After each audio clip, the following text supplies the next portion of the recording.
continues with the Tampa Bay Rays coming to town for a 3-game set. The Rays are off to a hot start with the best record in the majors, led by Houston native Carl Crawford. So grab your glove, let the good times begin.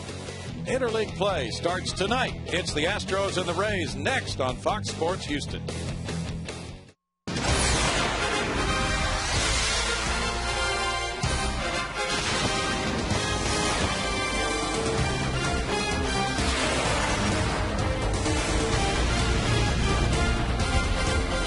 Live from Minute Maid Park in Houston, Texas, it's Interleague Baseball tonight. The Tampa Bay Rays of the American League meeting the Houston Astros of the National League here on Fox Sports Houston. And welcome everybody on a Friday night. Bill Brown and Jim DeShays. The Rays bring a strong and powerful team with a 30-11 record to town. JD, that ties for the 4th best start in the American League since '61. Yeah, the schedule makers didn't give the Astros any breaks with interleague play this year. They got the Rays. They have to go to Yankee Stadium later on. The Rays red hot right now. They've won 6 in a row. Our Jaguar key matchup would show you 2 very sleek players, speedy players, and it's brought to you by the 2011 Jaguar XJ. Yeah, a couple of Houston natives, former teammates as kids back in the Little League days. Carl Crawford, a free agent at the end of this year, having a real nice year for the Rays, hitting .316 speed, a big part of his game, as it is, of course, with Michael Bourne. He leads the National League with 14 steals, hitting .290 and a .368 on-base percentage. Coming up from Houston as the Rays come in, the Astros are 5-1 against them. Carl Crawford comes back home. Evan Longoria is one of the offensive leaders in the American League. The Rays like to do a lot of running. They're an athletic bunch. The Astros hope to get on track here with Carlos Lee, Jeff Keppinger, and the Astros ready to meet the Rays in just a moment.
And the 2010 F-150 by Jack in the Box and by the Progressive Insurance Group. Very warm and steamy outside. The roof is closed this time for Friday night as the Tampa Bay Rays and the Astros get set for Game 1 of a 3-game series. Starting lineups are brought to you by Capital One, and we'll be looking at the Rays in a few minutes. They have won 6 in a row now, and this is their lineup tonight. And their skipper, Joe Madden, likes to employ a lot of different people. Tonight it's Jason Bartlett at shortstop. Carl Crawford of Houston, Jeff Davis High School, is in left field with Ben Zobrist in right field. He's from the Astros farm system. The cleanup man is third baseman Evan Longoria. With Carlos Pena at first base, John Jaso the catcher. Sean Rodriguez is in center field tonight. B.J. Upton is resting. Reed Brignac is the second baseman. And Matt Garza is the pitcher.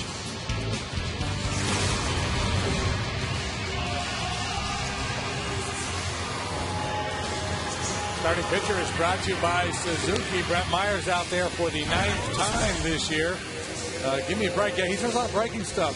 Sliders and curveballs, can't sit on the fastball, and he's done a real nice job battling, staying deep in the games, and negotiating his way around a lot of traffic, especially in early innings. That's kind of been the MO of Brett so far this year. A lot of base runners, a lot of base hits early, but he's able to kind of limit the damage, and for the most part, he's pitched pretty well. And defensively tonight, Carlos Lee handles left, Michael Bourne's in center, Hunter Pence is in right. Manzella Keppinger in the middle, Berkman Feliz on the corners, Kevin Cash behind the dish.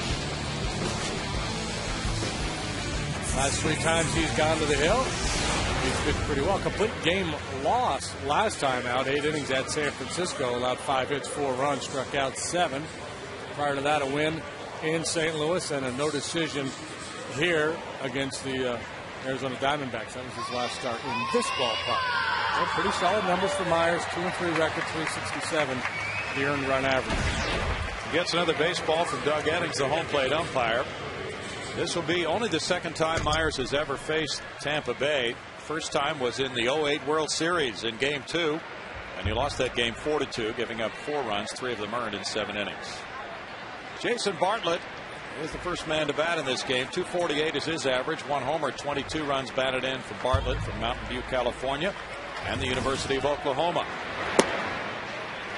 There's strike 1 to Bartlett. Bartlett last year drove in 66 runs while hitting .320 for the Rays.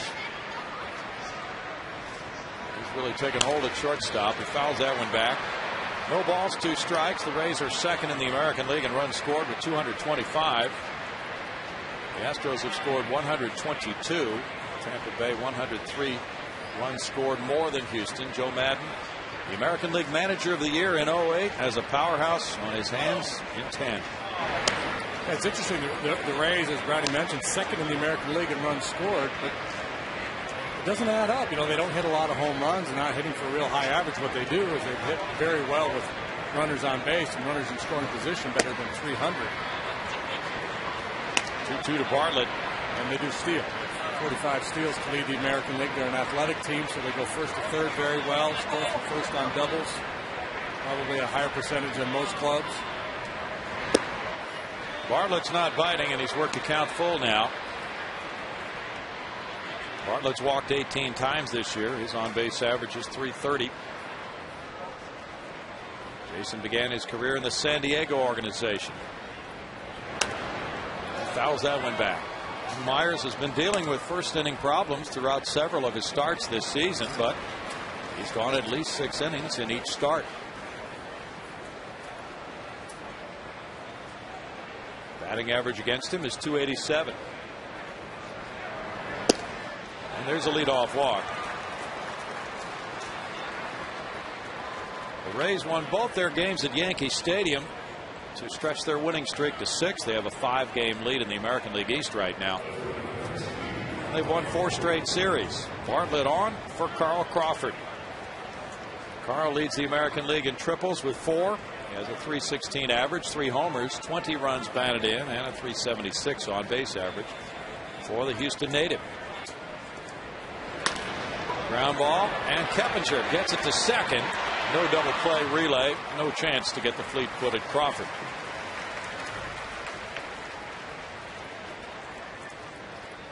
Crawford has 10 steals and 14 tries. Keppinger, kind of awkward the way he turned. I thought he would spin all the way around before making that throw. But either way, he was only going to get the 1 out with Crawford coming down the line. Zello drew his arm back, but thought better of that throw. Now Crawford, who had 60 steals last year, aboard for Benjamin Zobrist. Zobrist had a big year for the Rays last year. There's strike one to the second baseman, right fielder. He played all but two positions last year, but he settled down into a second base right field situation this year. 289 with a homer, 20 runs batted in. Just hit his first home run of the season. And bounces that one fair up the right field line past Berkman. It kicks out to Hunter Pence, but gets by him. And Crawford will be sent home by Tom Foley to make it 1-0 Rays.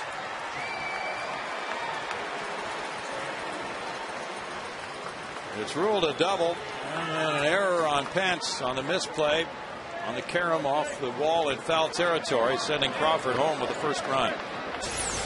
So there'll be no RBI for Zobrist here. Ruling is that this run scored on the air. Hunter trying to barehand this ball and skipped right past him. And just skipped by the ball boy too. He was trying to make a play on it. Yeah. Fortunately, he didn't. Well, unfortunately, I guess now. Yeah. Evan Longoria takes, and there's ball one to him. A .323 hitter with 9 homers, 37 runs batted in. Great OPS for Longoria. Infield stays back for the runner at third and 1 out. And it's 2-0 with Zobrist, the runner at third now, after his 10th double of the year. This guy's got power to all fields. Very good young hitter. Their whole infield made the All-Star team last year. It's quite a team. Yeah. Longoria won a Gold Glove and a Silver Slugger last year. Hit 33 homers. He's driven in the runner from third 8 out of 14 times. It's 2-2. Astros have been outscored in the first inning of their games, 32-12 this season. Now the infielders move in halfway and then in further as the pitch is in tight to him. Yeah, this is the Astros struggling to score runs, and a very good pitcher on the mound for the Rays tonight, Matt Garza. And Brad Mills going to bring the infield in here and try to choke off a run. In the air to right, Hunter Pence is moving in for it. Zobrist with the tag on the shallow fly ball, and he's going to stop and go back. Just not deep enough. 2 outs. Although the throw was wide.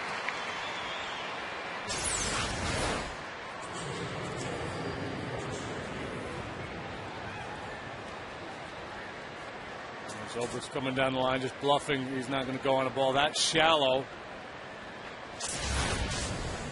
Maybe later in the game. And Carlos Pena, he's really struggled hitting just a .194, but he had 2 home runs last night.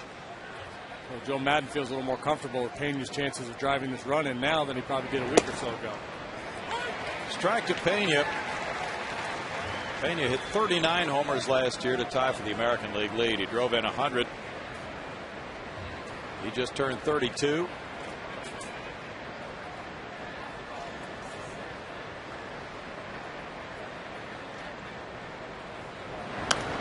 Pena fouls it back. He has an uppercut swing, and when he meets the ball squarely, it travels a long way. But also the strikeouts are a part of his game. 41 so far this year.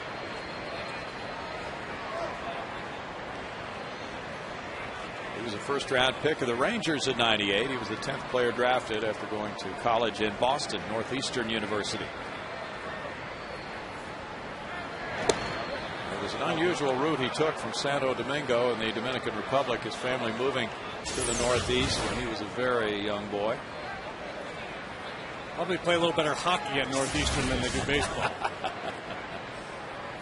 Yeah, his folks took some low-paying jobs to support the 2 youngsters so they could grow up in the States. And he struck him out. Well, Myers cuts the damage, and the Rays come away with 1 run, 1 hit, 1 error, and 1 left. Houston coming up against Matt Garza next.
And the 2010 F-150 by Jack in the Box and by the Progressive Insurance Group.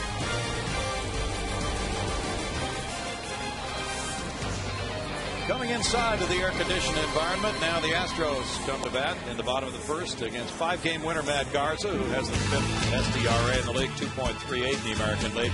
Capital One shows you the Astros group of 9, with Michael Bourne leading it off in center field, Jeff Keppinger at second base, Lance Berkman's the first baseman, cleanup man Carlos Lee plays left field, with Hunter Pence in right field, Pedro Feliz at third base, Tommy Manzella at shortstop, Kevin Cash is the catcher for Brett Myers.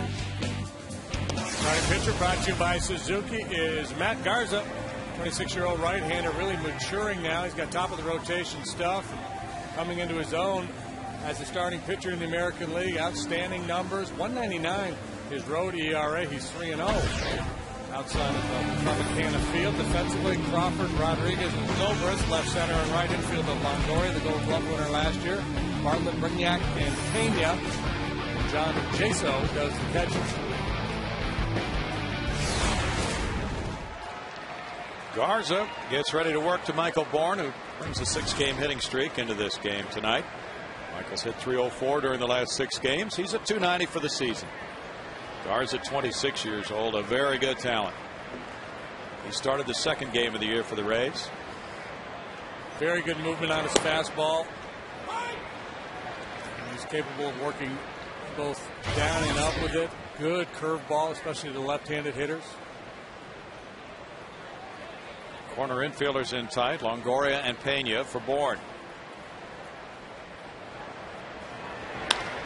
Bourne hits it in the air to Crawford in left, his former Little League teammate, and it's out number 1.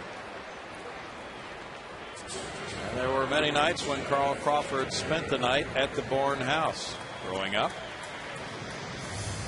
Michael's father was their coach. Carl got a chance to go back to Jefferson Davis High School today. There's the Little League picture with Carl and Michael, teammates. And Michael's father. See the resemblance, yeah. Michael's dad just behind Crawford. Jeff Keppinger's the batter now. There's strike 1 from Garza to a .274 hitting Keppinger with no homers, and he's tied for the club RBI lead with 16. Garza was a first-round pick of the Twins in '05, the 25th player drafted that year. Tampa Bay got him in a trade, along with his shortstop, Jason Bartlett, and another player for Delmon Young. 1 ball and 1 strike with Lance Berkman on deck. Garza came right out of the chute with 3 wins in his first 3 starts this season, beating Baltimore twice and then Boston at Fenway, shutting out the Red Sox for 8 innings in that 7-1 win.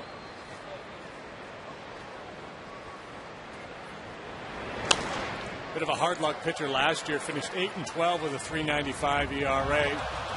08 he was 11-9. If you look at the numbers, he's off to a great start here this year. 26 years of age, so you follow his career and you knew his stuff was always very good. It's just a matter of putting it all together, and he appears to have done that. There are those who think he's about ready to take off this year.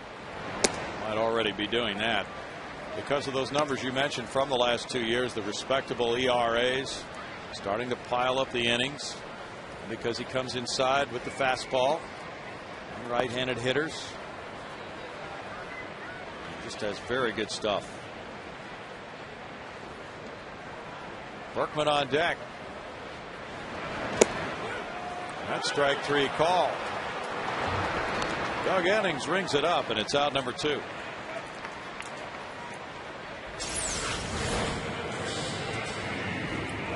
Top of his own breaking ball, really didn't execute that pitch the way he wanted to, but he got away with it.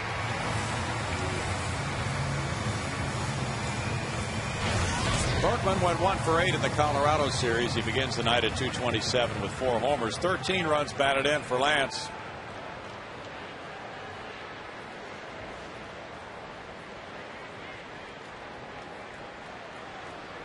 The Astros have won 100 and lost 100 in interleague play. That's strike 1 to Berkman. The Rays, even though they're record isn't as good. You see Berkman's interleague career numbers. Rays are 99 and 115 in interleague play, but they went 13 and 5 last year. That was the second best record in the majors in interleague play last year. Berkman grounds to second. Brignac with a short throw to Pena. And Garza and the Rays lead it 1-0 after 1.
Calm, guys.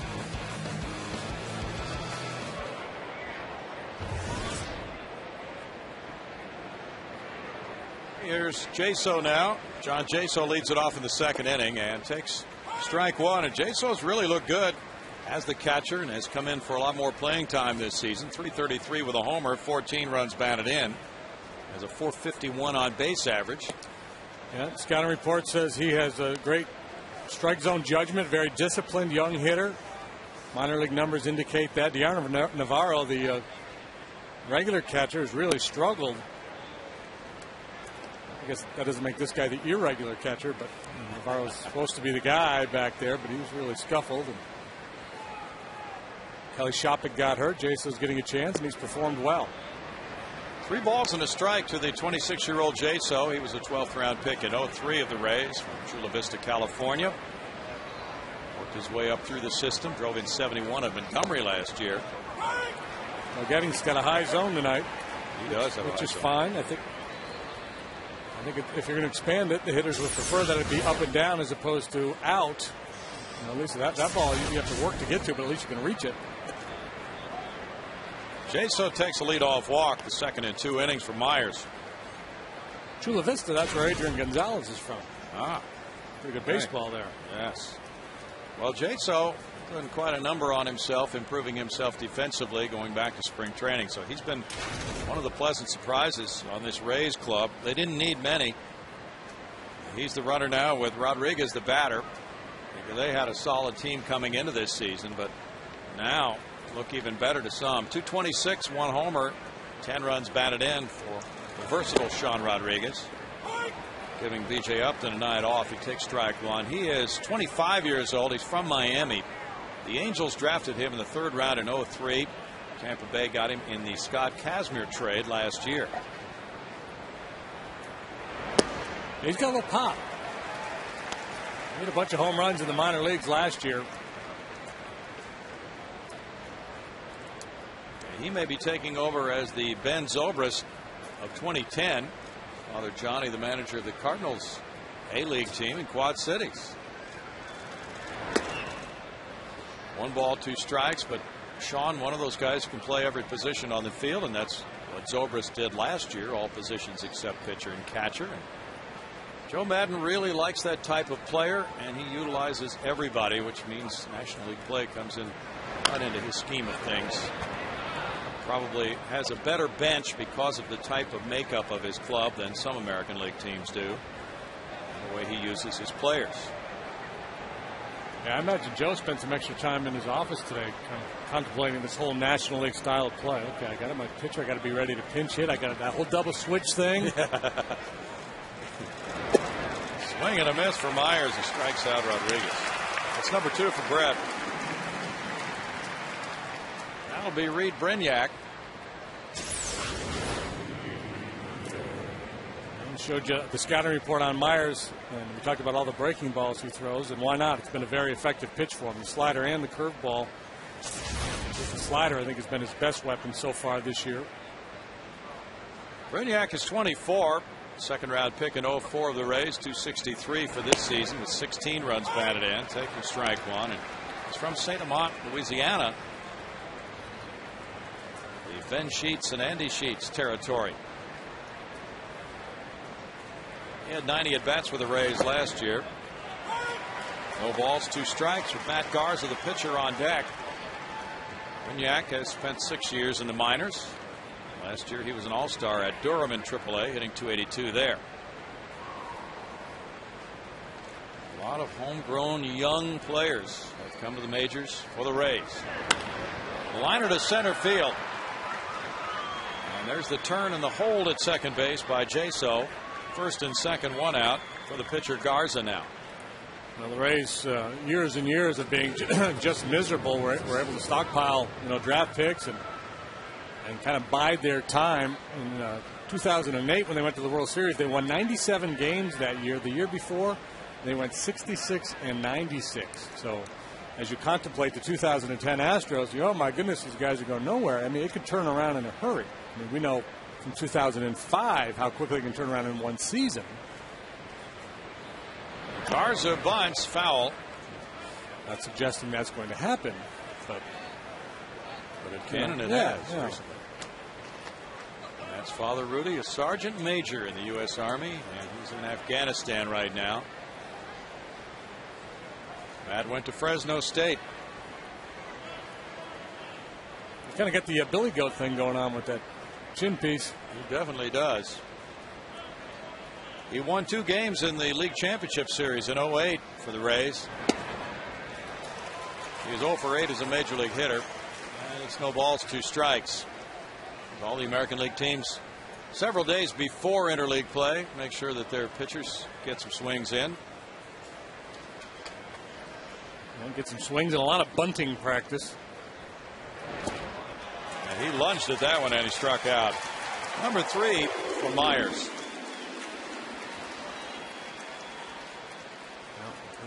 I think Lance Berkman had a lot to do with that. The way he was coming so hard when Garza first showed bunt. I think that influenced Joe Madden. They decided to take the bunt off, and Joe's probably wishing now that he left it on, given those hacks. 37 pitches for Myers. He faces Bartlett now for the second time.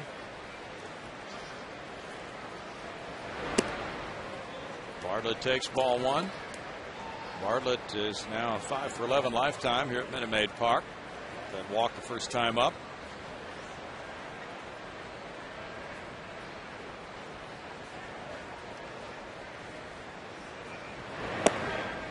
He looks at a strike, and it's 1-1. Bartlett led off the game Wednesday night against the Yankees with a homer off A.J. Burnett.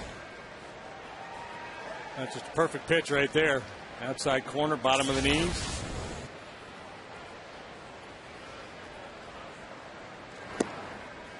And the curveball. 2 balls and a strike. The Rays have a .732 winning percentage, best in the major leagues right now.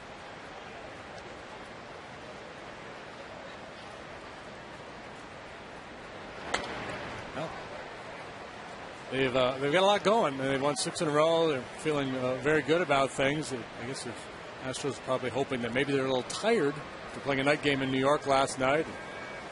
Traffic jam on the way out to the airport. Long bus ride from Intercontinental into the hotel. So I think most of the Rays got to bed about 3:30, 4 o'clock this morning. That tends to wear on you more when you're losing than when you're winning. You know that. Still 2 balls, 2 strikes. Former Astros general manager Jerry Hunsaker is back, working with the Rays now, and their general manager Andrew Friedman is from Houston. Dan Wheeler, a former Astro, is a member of the Rays bullpen. Jim Hickey, the pitching coach. Yeah. Dwayne Statz next door doing TV. Several connections here. Now Kevin Cash goes out to speak with Myers, and there you see those connections. Benjamin Zobrist was drafted by the Astros, traded to the Rays, the Aubrey Huff deal, and Jeff Neiman of Rice University and Lamar High School will pitch tomorrow night against Wandy Rodriguez. Jerry Hunsaker right there alongside Chuck Poole.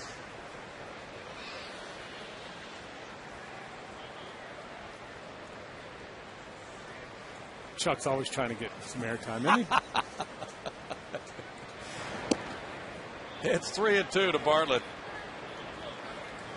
Dan Wheeler was saying in their clubhouse this afternoon that things have gone so very well in the bullpen. They can be alternated by the manager. He likes to have matchups in the bullpen. Bounce to shortstop, charged by Manzella. Manzella with a throw to Berkman, just barely in time to get a hustling Bartlett. No runs a hit, 2 men stranded, 1-0 Rays.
Second trailing the Rays 1-0. Fox Sports Houston and the Texas Department of Transportation want to make sure you are safe this summer.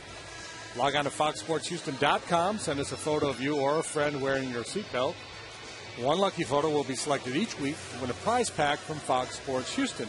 Text dot and remind you to click it or ticket.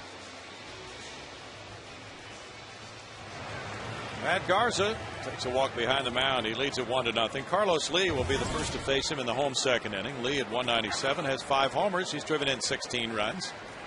He went 1 for 8 in the Rockies series. Astros splitting that 2-game set. The Astros have lost 6 of their last 7. And they are 14-27 right now. They are 5-1 against the Rays. High to center field. Backing on it Rodriguez, and it'll hang for him. 1 out, we go to Patty Smith. Well, guys, tomorrow the Astros take on these very same Tampa Bay Rays at 6:05 in another exciting interleague matchup. And the first 10,000 fans in attendance will receive a Michael Bourne Gold Glove bobblehead courtesy of Coca-Cola and Walgreens. Buy your tickets tonight at Astros.com. And Carl Crawford says he wants one of those now. He's been challenged by Michael's Gold Glove. Hunter Pence is the batter. .250 his average. 6 homers to lead the club. 16 runs batted in, tied for the club lead in runs batted in. Astros have played 41 games, and their club leader in runs batted in was 16. That would project out to about a 64 RBI club leader at the end of the year at that pace. Here's strike one. Hunter has 4 homers, 9 runs batted in his last 11 games. And that would be a near record pace, I'm guessing, in franchise history. It just figures somebody's got to start heating it up here quickly. Pedro Feliz on deck. Well, it'd be difficult for Carl Crawford to win a Gold Glove playing left field. Yeah. Usually that goes to center fielders. That's a good point. Sometimes right fielders. Right fielders a lot of times have big arms. Center fielders cover all that ground. Considered the best defensive players typically. Bounce slowly. Charged by Bartlett. He uses the glove and then transfers and gets him. Excellent play by Bartlett. Yeah, real good play, because I'm going to say about 82.6% of the time with Hunter Pence going down the line, that's a knock. Yeah. You know, we've seen it time and time again the last couple of years. Hunter rolls over on one, hits a slow ground ball to short, and he's able to beat it. But Bartlett comes hard early. I mean, he committed early to come hard. And they got him by just a whisker down there. Kind of interesting watching that replay. It looked like he was lining up to make a barehanded play if need be, and then made an adjustment and gloved it. And got him by just that wee little bit. Pedro Feliz bats next. Fastball takes off, and it's ball 1 to Feliz. A .215 hitter with 1 homer, 13 runs batted in. And the Astros, not a real patient bunch, so Garza's got 5 outs with 14 pitches so far. That's one of the reasons why the Rays bullpen has been so effective, because their starters are so talented. They get deep into games, and that really allows Joe Madden to rest his pen and to play that matchup game effectively, keep everybody fresh.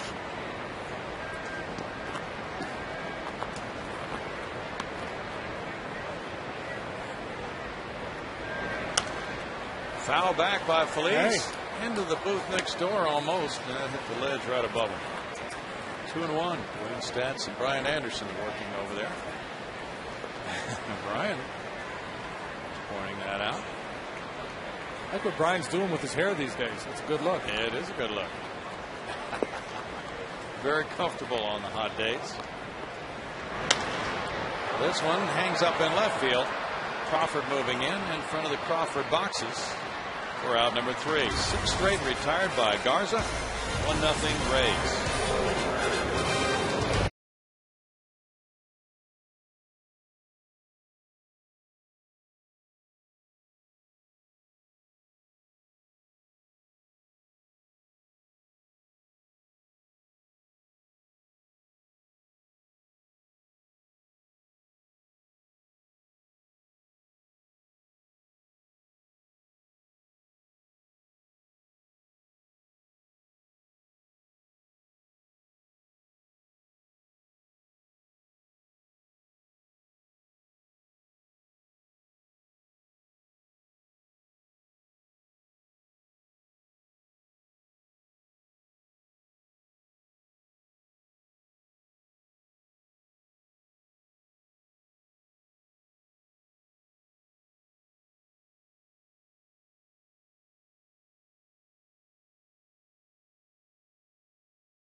The top of the third inning brings number 2 hitter Carl Crawford to the plate to lead it off. He bounced into a forced play in the first. Carl very engaging with the media tonight at his locker in the Rays clubhouse as he returned home. And he continues to live here in the wintertime and work out, he said, at Houston Christian Academy. He's going to be a free agent, right? Yes, he is. Did he say he wants to come play for the Astros? He did not say. There's his family, we understand. I was fully aware of the fact that we've got a part of the stadium named after him out there, the Crawford boxes. Michael Bourne pointed that out. His folks, he said, now live up in the Humble area. He used to live in the 5th Ward, not very far from the ballpark here.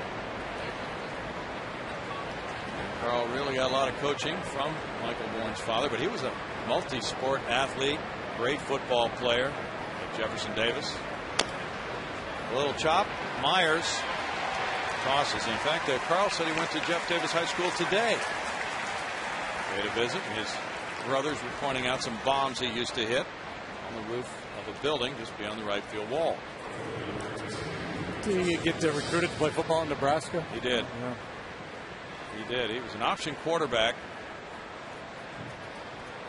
The Rays came calling with a very nice offer, which he took after being drafted in the 2nd round in '99. But now, yes, they have put contract talks on hold with him until after the season, apparently.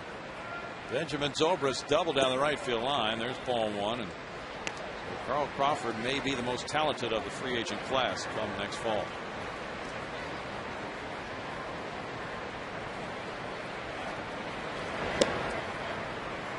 Strike to Zobrist, makes it a 1-ball, 1-strike count. And he said he was really looking forward to visiting here. He came back here to accept a minor league MVP award when he was in the Astros farm system. So it's not his first visit, but first as a player. Aubrey Huff deal? Yep. That was the deal. Zobrist was drafted in the 6th round in '04 by the Astros. He and Mitch Talbot traded in '06 for Huff. Mitch Talbot's in the Indians rotation now. 3-1. And last year, the year Zobrist really blossomed, he hit 27 homers and drove in 91 runs. Stole 17 bases. He'll turn 29 in a few weeks. Keppinger dives. Tremendous play there, but not in time. And Zobrist is 2 for 2.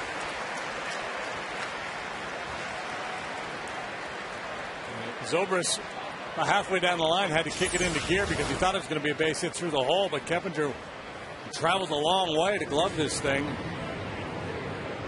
and picked it up, able to beat the Rap there at first base. 2 years ago, Zobrist had 12 home runs and 198 at bats, so you could kind of see it coming. He really wasn't much of a power hitter in the minor leagues. Obviously discovered something with that stroke. Evan Longoria, as the throw goes to first, waits for a pitch from Myers. He hit a fly ball to right on a 3-2 count. Evan just 24 from Downey, California, and Long Beach State University.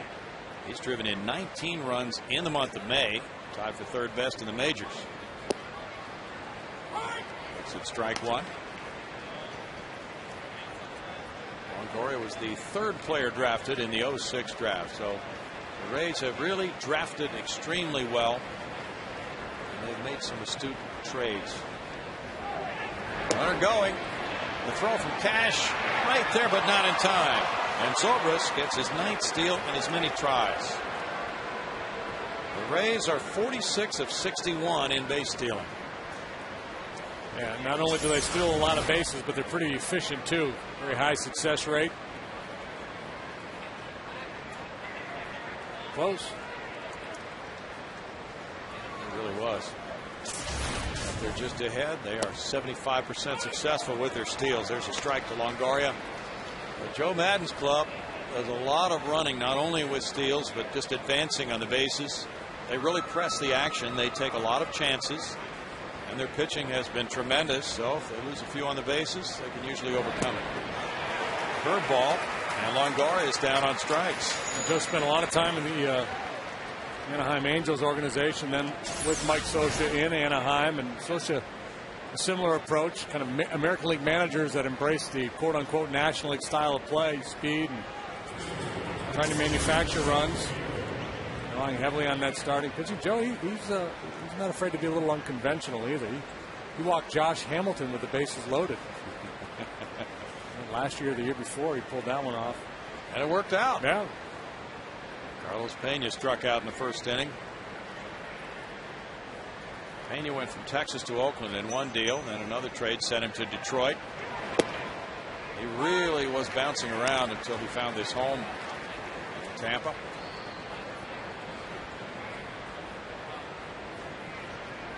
Pena, I believe, also is another who could be a free agent this fall.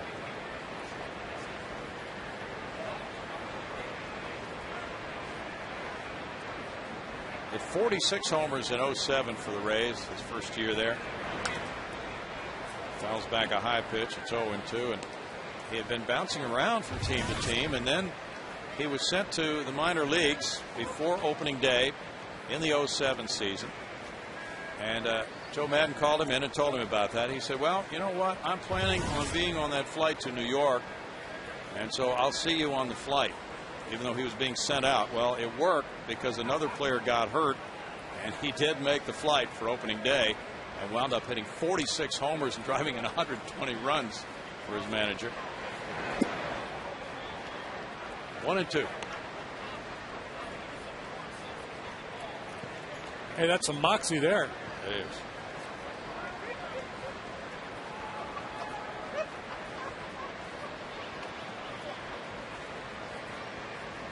Atlanta and Pittsburgh have the only non-interleague matchup going. 6-0 Atlanta, middle of the sixth. When almost hit him, or did it? Yeah, it did hit him. So Pena hit on a 1-2 pitch. Goes to first with Jaso coming up now. Like one of those back foot breaking balls. Yeah, curveball just dropped right on top of his left foot. First hit batsman all year for Myers. Lonesome George Hendrick is the first base coach.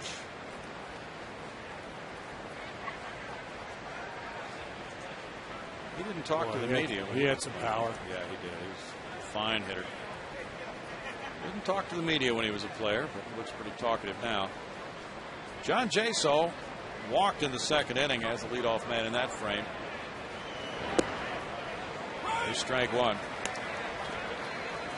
When Jaso came to spring training this year, Joe Maddon liked him offensively, but thought his catching skills needed a lot of work. And he got a lot of work with catching instructor Bobby Ramos. Took him out every day and retooled the way he set up. He thought he was setting up too low, too close to the ground, so he set him a little bit higher. And defensively, he's improved quite a bit. 1-1 with Zobrist at second and Pena at first.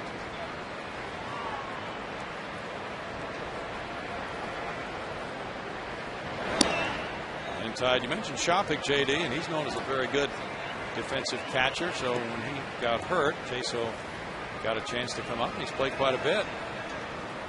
Myers is really difficult with 2 outs. Best in the majors as a starter, an .086 average. Yeah, it's kind of been his calling card so far, the ability to work his way out of jams.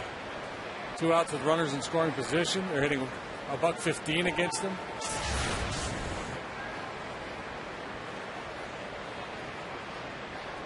Got to make a pitch here.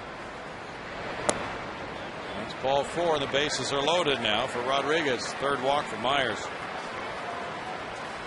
Under the hit batsman, so he's had a lot of traffic in this game, and that is not unusual for Brett. 67 pitches. Pretty much the norm. Here comes Brad Arnsberg. We had a shot of the dugout in between innings, and Arnie was having an animated conversation with Brett and Kevin, discussing strategy or something out there. A couple of starts ago, I was talking with Brad after Brett's start, and he said, he said, boy, he's got a real nice slider. He goes, yeah. He goes, sometimes he falls in love with it. He needs to remember to use his fastball.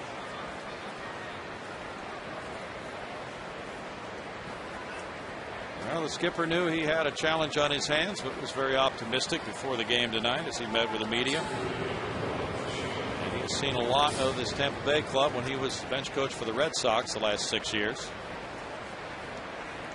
Sean Rodriguez struck out in the second. Rodriguez takes ball one. Scott Kazmir has been hurt the last few years. He's not pitching all that well for the Angels. He's obtaining the Rodriguez deal. Line drive goes foul. Kazmir has been one of the mainstays for this Rays pitching staff, but their starting rotation right now is 23-6 with a 2.62 ERA. They're not missing Kazmir. No, not at all. They've been very, very good. Last night, Troy Tulowitzki had a home run off Roy Oswalt, a 3-run shot in the first inning, and the sense was, uh-oh, it's going to be hard to win this one now with Ubaldo Jimenez. Same thing applies here. The liner goes foul again. Yeah, it does. Hit right here would be big. The way the Astros have struggled, and as good as Garza has been this year, if they can put a 3 spot up in this inning, it's going to be awfully tough. Big hill to climb, and he's had 2 real good swings. Unfortunately for Myers, he's yanked them both foul. Now 1-2.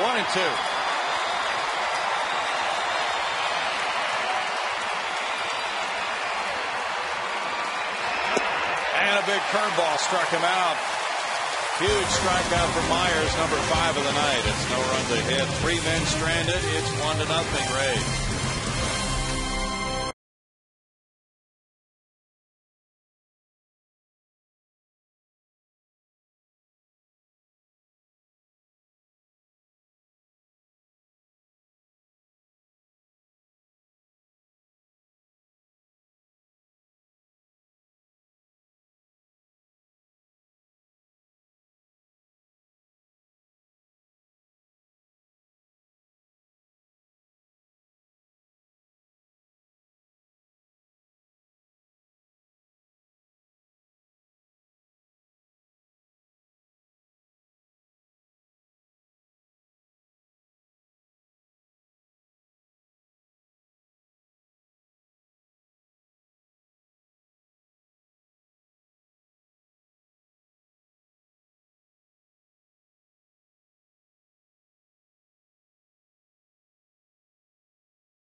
Astros history brought to you by the MD Anderson Cancer Center, making cancer history. May 21st, 1965.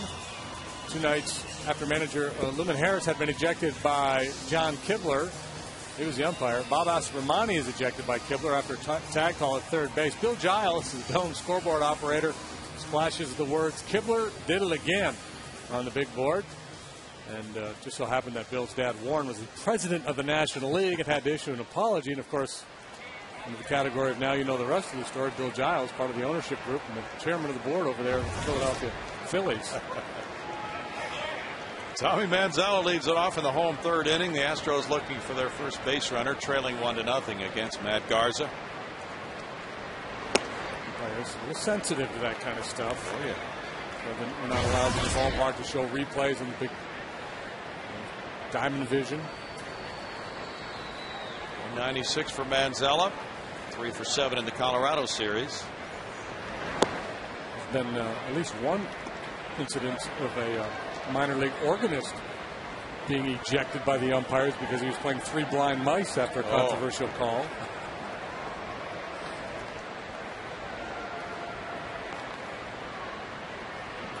Fanning that glove there as he goes in for it. Popped up. Pena comes over. Pena snags it right there at the rail. 1 out. Astros managed 3 hits last night. Tommy Manzella had a bunt. Michael Bourne had a clean single. The first hit of the game was Roberto Quintero hit a ground ball at third base, a play that should have been made. Ian Stewart, the third baseman, tried to barehand the ball when they had plenty of time to glove it. And when is a base hit? It was a play that should have been made, and had it been made, Ubaldo Jimenez would have had a no-hitter through 7.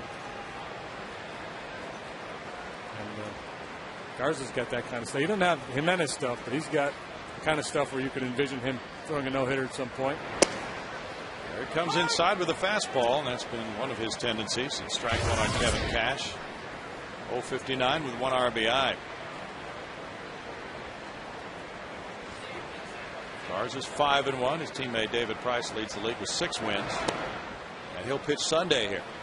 And Price is the ERA leader in the American League.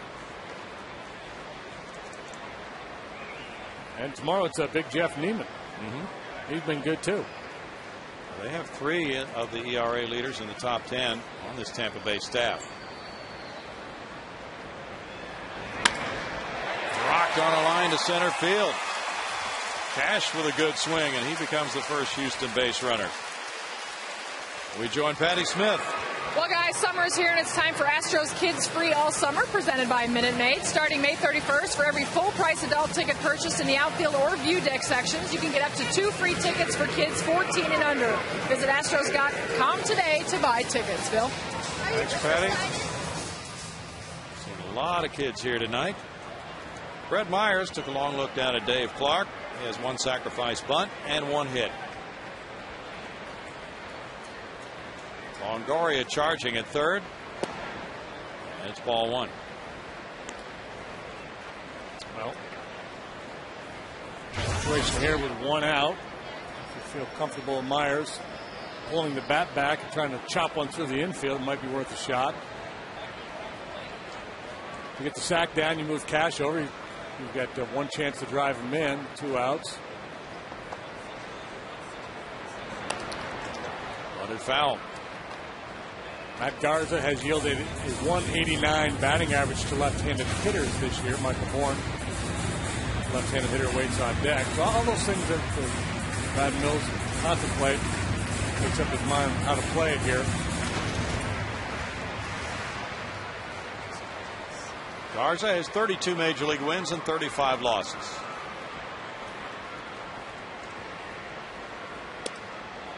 Myers takes, and it's 2-1.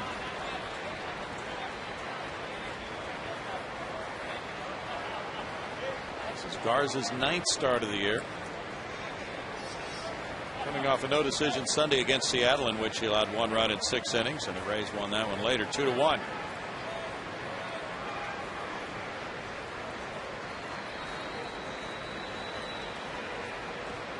Longoria creeping in. Myers takes, and it's ball 3.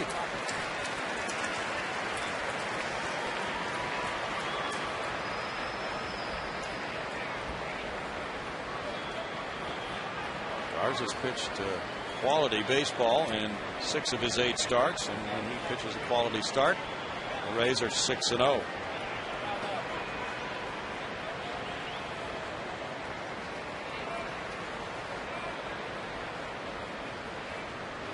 Oh, that one almost hit him, and it's up and in for ball 4. Well, Garza just couldn't throw a strike with Myers around a bunt, and it's first and second, 1 out for Bourne now. I think we've just discovered our strategy for the night. I think he's a little wigged out there when the hitter squares around the bunt. He just couldn't throw the ball over the plate. He's focused.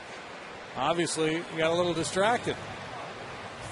Well, he's hit 4 batters this year. That was almost number 5 up around the fill of the batting helmet on Myers. But yeah, Brett squaring. Garza just lost his command. Now Michael Bourne, who hit a fly ball to left, has 2 on with 1 out. That's one thing you have to be careful as a pitcher. You don't want to try, especially early in the game like this, to try to make it so tough for the guy to get the bunt down that you end up walking him or make bad pitches. Just throw it in there, let him get the bunt down, get it out, and move on to the next guy.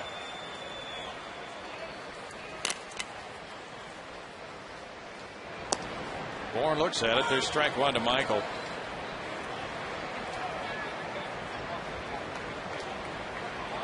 Roy Oswalt is the only other Houston pitcher to have drawn a walk this year until Myers just did it. Sean Rodriguez plays a very shallow center field. Ground ball and fielded on a dive. There's the flip and a fill-in and relay. Not in time. Cash gets back to third. They get the force out on Myers on a beautiful effort by Bartlett. 2 outs.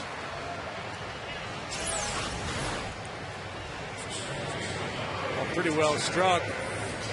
Bartlett makes a slick play, the barehanded turn, but not going to get born there.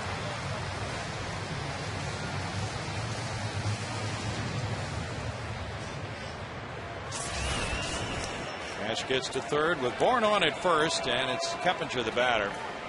Michael leads the league in steals with 14. He's been caught 4 times. John Jaso has thrown out 3 of 12. Keppinger struck out looking on what appeared to be a high breaking ball his first time up. And strike 1 to Jeff. Keppinger's been in some good RBI spots lately and has delivered, including the first 4 RBI game by an Astro.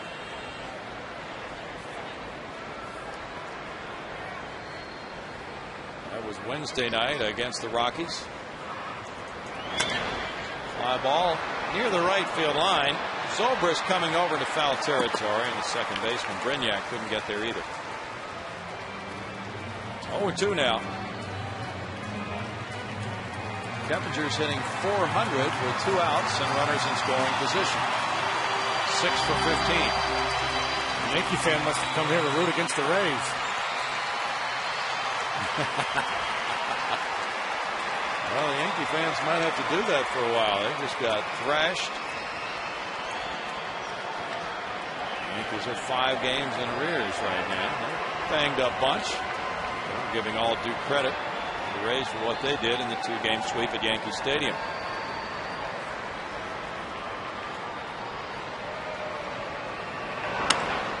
Grounded foul. Clark with a bare hand.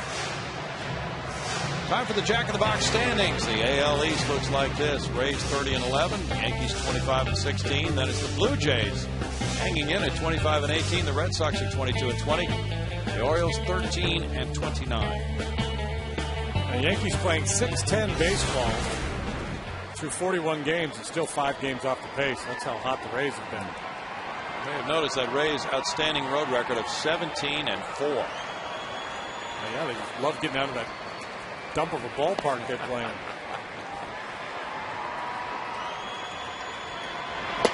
Keppinger looks at a breaking pitch, and that was close to where that. It looked better than strike 3 last time. Yeah. This one might have been off the plate a little bit.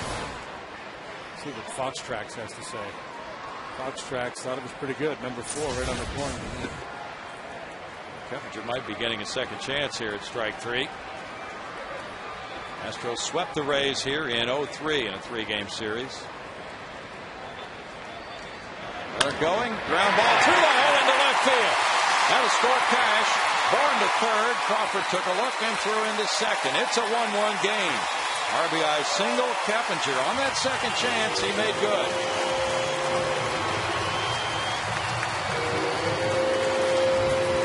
Bourne was breaking for second on the pitch and wound up going to third. Got the fastball in on him, but he was able to pull it through the hole between third and short. Had a lot of room over there. They didn't think he would pull the ball.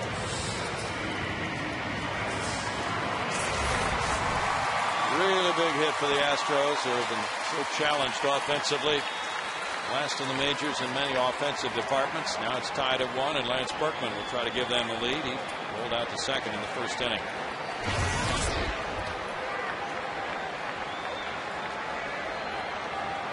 Carlos Lee on deck.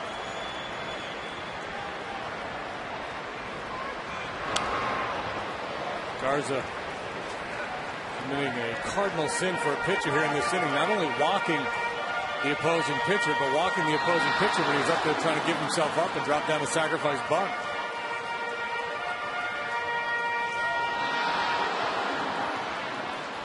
Madden's club brought a 2.83 ERA, the best in the American League, into this game, and that's the best by far in the American League.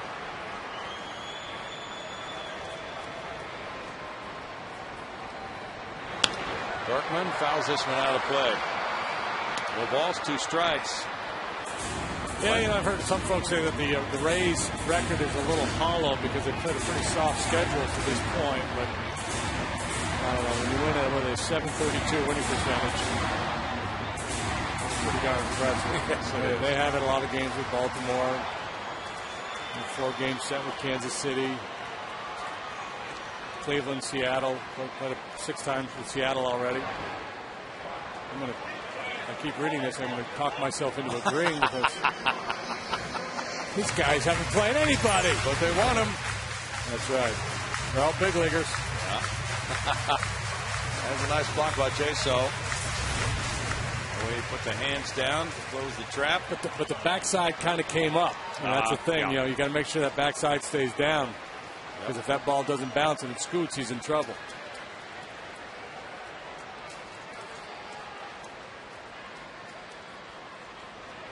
Whoa!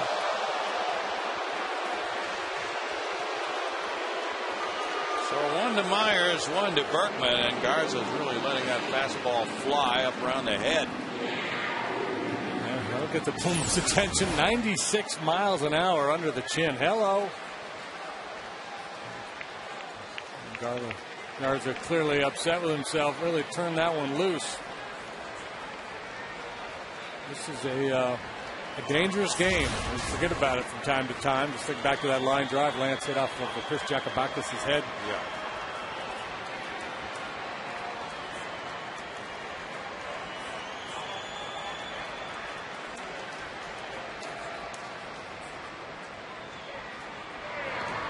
And Berkman strikes out with a soft swing on that one. Strikeout completed from 2 to 3 to end the Astros' third. 1 run to tie it. 2 hits, 2 men left. It's 1-1 through 3.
Time now for our progressive fan of the game, and we are out here in right field. It's a birthday party, and it's Alec's birthday. Alec is 11. Tell us what you got going on here, Alec. Well, this lady comes and gives us trivia questions, and we got cake, we got autographs, we got everything. You got all your friends out here, and tell me what you got for your birthday. A huge Hunter Pence picture, and it's signed. And it's signed. So you guys are having a great time out here, and for that, Alec is our progressive fan of the game. Happy birthday, Alec! Go Astros! There you go, guys. Nice shades. Thank you. Cool glasses, Patty. Thank you. Those are the official party glasses. Yeah, actually, they're Caden's glasses here, and he's not real happy that I'm wearing them. So I'm gonna just go ahead and give them back to him right now. Here you go, buddy. Line left field corner by Brignac. Brignac's second hit of the game. Carlos Lee in to retrieve it. And he'll make it a double to the opposite field. His 6th double of the year for Brignac. Another pretty good young player. Let the Rays trot out there. And a good off-field stroke here. Into the left field corner it goes. And Matt Garza will be asked to bunt him over to third base, you would have to assume. And last time up there trying to bunt initially with 2 men aboard. And then one out. Joe Madden took the bunt off, let him swing, and offered up a couple ugly hacks. 2 years since his last sacrifice. He puts it down. Berkman will throw to first. And the sacrifice gets Brignac the third one out. Well executed that time. Lane showing tremendous range, coming all the way to the third baseline to make that play.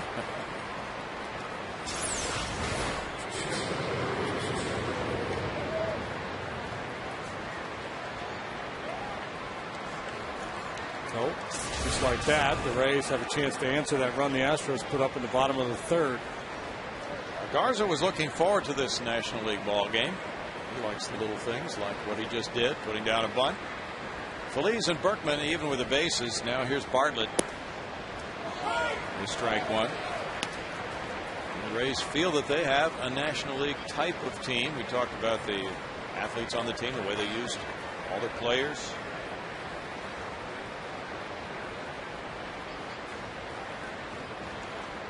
Bartlett walked and he grounded out. It's no balls, 2 strikes. Myers has thrown 77 pitches. He's given up 4 hits. He's walked 3. Hit a batter. Been in constant trouble. Yet he's tied in this game. He is the survivor. If he were a boxer, he'd be George Chuvalo, which means absolutely nothing to about 95% of you. People of a certain age remember George. He was from Canada. And he would take a beating, boy, but he would hang in there. Of course, Myers has a boxing background, very good as a kid, as a boxer. His dad, a fight trainer. Didn't Muhammad Ali beat Chuvalo in one of his fights? I think he did. I think everybody beat Chuvalo, but the point being, the point that you're making, he had a good cut, man, so he could stay in the fight. He really needed it, too. Jane Chuvalo, Rocky Balboa, whatever comparison you want to draw, that's kind of Myers on the mound so far this year. That looked good, and it is strike 3. Bartlett caught looking on the breaking pitch. Strikeout number 6 for Myers. Little front door slider. Hangs onto that inside corner. Bartlett's drifting out on that front foot, probably looking for something away. The Rays do strike out a lot, and Myers has used strikeouts to bail himself out of trouble tonight. Now it's Crawford. Carl with a one-hopper to Berkman, and Myers is out of it again after a leadoff double. That runner stranded at third, and it's tied 1-1.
Out in the home 4th inning at Minute Maid Park with the air conditioning on tonight on a warm night. Carlos Lee leads it off in the home 4th. He hit the first pitch in the air, and it was caught by the center fielder Rodriguez in the 2nd inning. And Garza surrendered 2 hits in that third when the Astros tied it on the Keppinger 2-out 2-strike single. Strike for Garza, who admits he's a little emotional on the mound. He has to mature on the job. He had the best strikeout and walk strikeout ratio of his career last season, despite going 8-12. Yeah, he had a little dust up in the dugout a couple of years ago with Navarro. And he had a little issue with the Ron Gardenhire, too, I think, when he was with the Twins. Well, just a kid then. He's 26 years old now. He's 24 and 28 over the last 3 years. Line to left field. Carlos Lee will take the turn at first and head for second. He's not slowing down. Carl Crawford's throw is wide. Crawford leads the American League outfielders in assists with 5. But Lee hustles his way to his 4th double. Well, see if the Astros can execute any better than the Rays did. Rays had a leadoff double in the top of the inning, could not score the run. Now the Astros get an opportunity. A bit of a hanging slider. Well, Caballo jumps all over it.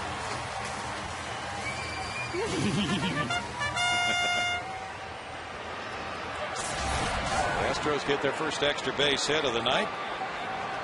The first in a few nights, as a matter of fact. Hunter Pence grounded out to shortstop in the second on a slow roller. They had only 3 singles last night. That's strike 1 to Pence. Feliz on deck. The Rays had a leadoff double in the top of the inning. They couldn't score. Carlos has hit .282 in interleague play. Hunter Pence tries to get him home here. Choking up on that bat.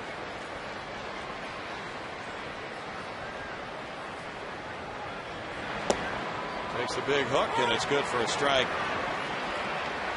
No balls, 2 strikes to Hunter. You know, most right-handed pitchers, when they get ahead of Hunter like this, they try to finish him off, breaking ball out of the zone, down and away. See what the Rays do. Guards are throwing enough pitches inside tonight to kind of keep the hitters at bay a little bit, where they can't dive to cover that outside corner, at least not comfortably.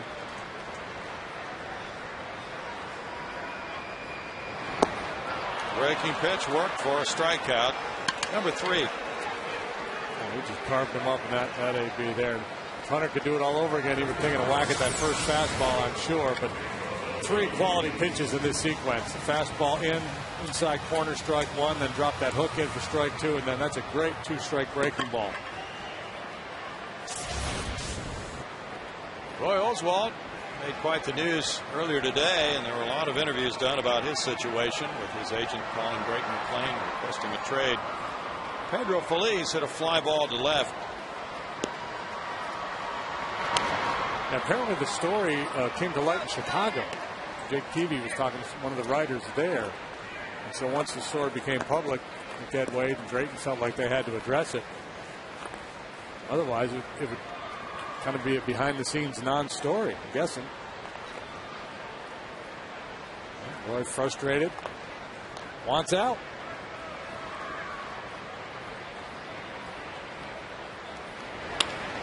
Out of the shortstop, Bartlett picks up the roller.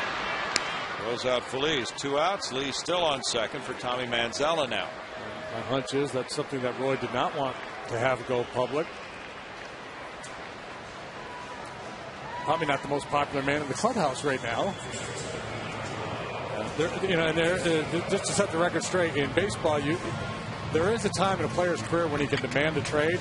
It's if he's traded after signing a free agent contract the next year, then he has the right to demand a trade. There's nothing in place now where Roy can demand a trade. Essentially, he's just said, hey, if you guys, I think his thinking is, if you guys are thinking about rebuilding, I'm willing to move. I'm willing to listen.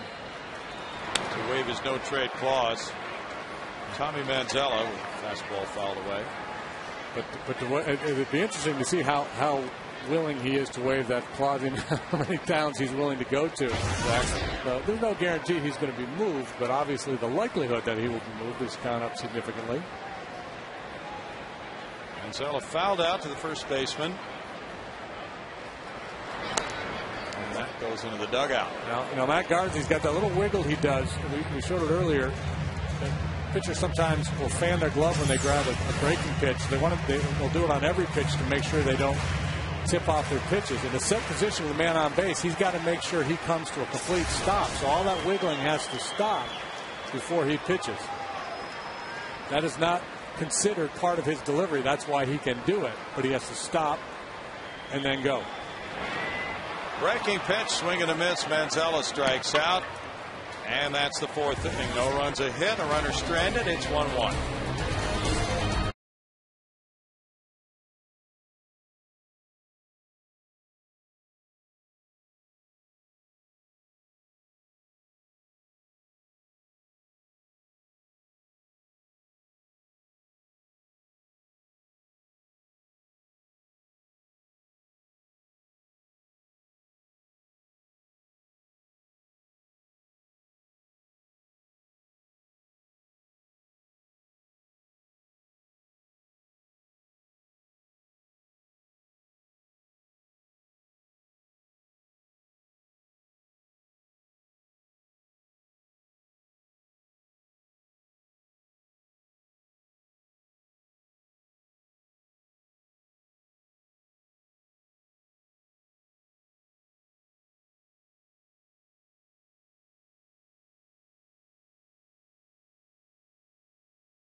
And by Gullo Automotive. Inside Minute Maid Park, where the Astros are 8-16. There's the look outside. Everybody cool and air conditioned in here. It's 1-1 through 4. Zobrist, Longoria, Pena, the 3-4-5 hitters. 2 up for Joe Madden's Rays in the 5th inning. Zobrist is 2 for 2. Taking strike 1.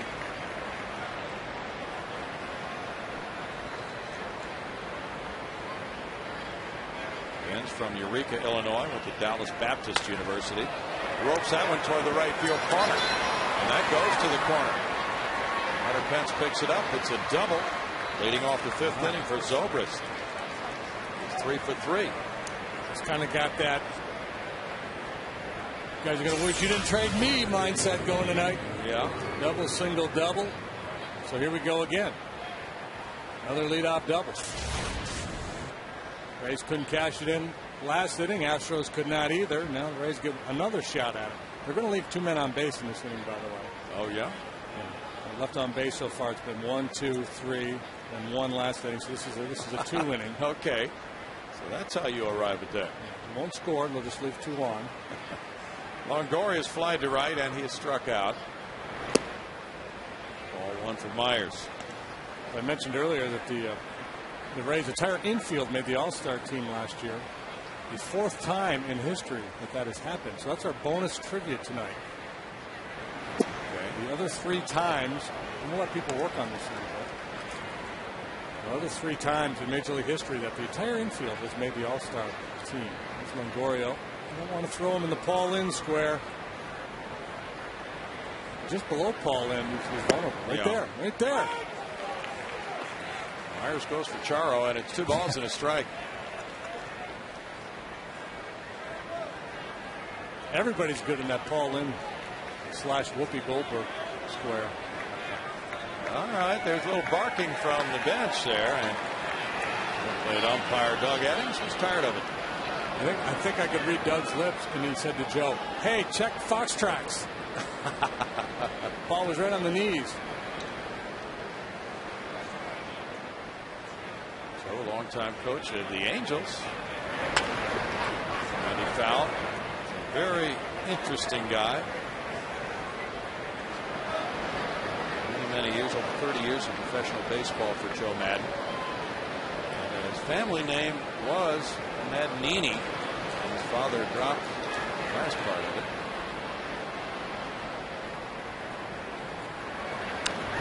He does some Scranton, PA, right? Yeah, he does some unconventional things. He puts on some shifts that might not be seen by other major league managers. A right-handed batter's shift in the infield. We didn't really see that kind of a pull shift on Lance Berkman when he was batting. An eye out for that in this series. Longoria fouls it. Still 2 balls, 2 strikes. And what was Millsy was telling us not long ago with Big Poppy up there when he got 2 strikes on him, I think was the situation. And they put Longoria in the outfield and moved in the entire left side of the infield. There'd be nobody there. Nobody there. It's sent a 4th guy to the outfield. 3-2 now to Longoria. Madden has tried some different tactics. His 5th year as manager of the Rays. He was the manager of the year in the American League in 2008. When they hired him, their winning percentage was .401 as a franchise. Runner takes off for third. Here's the throw from Castro. It's there early, and they nail Zobrist by a wide margin, trying to steal third. It was ball 4. Longoria trots up the first base line. Cash throws out a runner for the first time as an Astro. And not even close there at third base.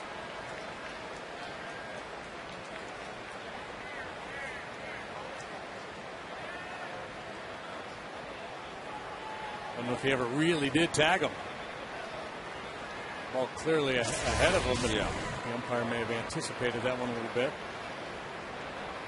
That was walk number 4, meanwhile, for Myers on the pitch to Longoria. Now it's Pena. Pena has struck out, and he's been hit by a pitch.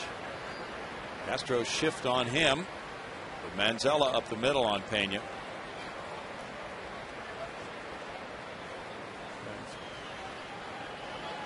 Zobrist, a pretty good base stealer, but he's not a speed demon. I'm somewhat surprised to see him try to get third base there, and that might have been the thinking. Kind of catch the Astros napping. Might have been their plot. Pena looks at ball 1. Last year, the Rays averaged 3.96 pitches per plate appearance. They were the most patient offense in the American League since the 2000 Mariners. And they had a 343 on base average that tied the best in their franchise history. They're in that division, the AL East, with a lot of patient approaches, with the Red Sox and Yankees included. To shallow left, Manzella's calling. 2 outs. Time for the Coors Light Cold Hard Blast, showing you a big night for Pena last night at Yankee Stadium with 2 home runs. His first 2 since April 28th. The first coming off Andy Pettitte, who had not lost before last night. And then he socked his second of the game later on. You see that ball up and out away from him, but still strong enough to pull it. They hit 4 or 5 home runs last night. Upton had one. Longoria had one. John Jaso. Big strike 1. 2 walks for Jaso so far tonight. 5 hits for the Rays. They've drawn 4 walks. They've had a hit batter. That's 10 base runners so far in this game for them. They have left 7 men on base, and there's a pickoff, and they just lost another runner. Longoria is picked off from Myers to Berkman. Well, the wheels are coming off for the Rays, but they're still tied 1-1 in the 5th.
feature is brought to you by the Home Depot, showing you some excellent work by the Astros defensively. Zobrist takes off for third. Cash with a throw to Feliz. He gunned him down, trying to steal third on the walk, and then picked off Longoria as he was leaning, and Brett Myers caught him on a pickoff to Lance Berkman. That might go as a caught stealing since he was moving towards second. And it's Kevin Cash leading it off here now in the bottom of the fifth inning. He singled and scored the Astros run in the third. Yeah, he's looking like player of the game so far. Sure is. Knox scoring a run, throwing the man out at third. Well, maybe rolling in around 4 a.m. has affected the Rays a little bit. The Astros had a similar experience a couple of days ago themselves. Brett Myers on deck. Wanted in the air and picked up by Longoria on a hop. He barehands it and gets it. Smooth play by Longoria, the Gold Glover.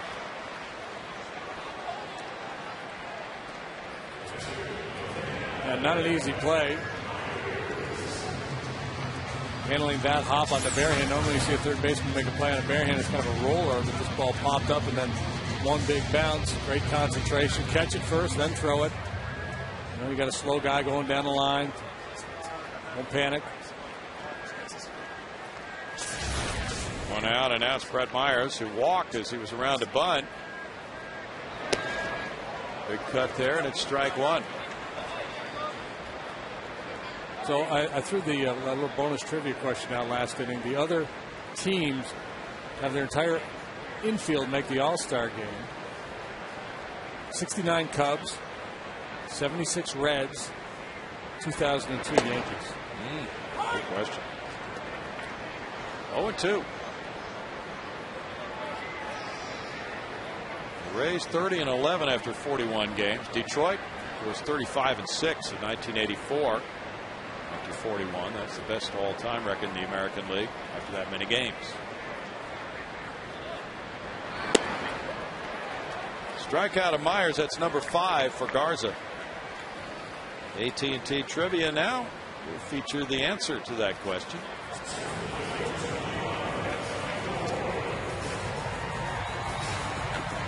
First Astro to throw a complete game shutout in interleague play.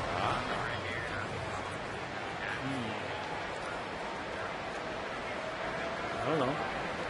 Complete game shutout. It wasn't Ezekiel Estacio. No. Michael Bourne's the batter, and there's ball 1 to Michael. He's 0 for 2. We were thinking Chris Holt. I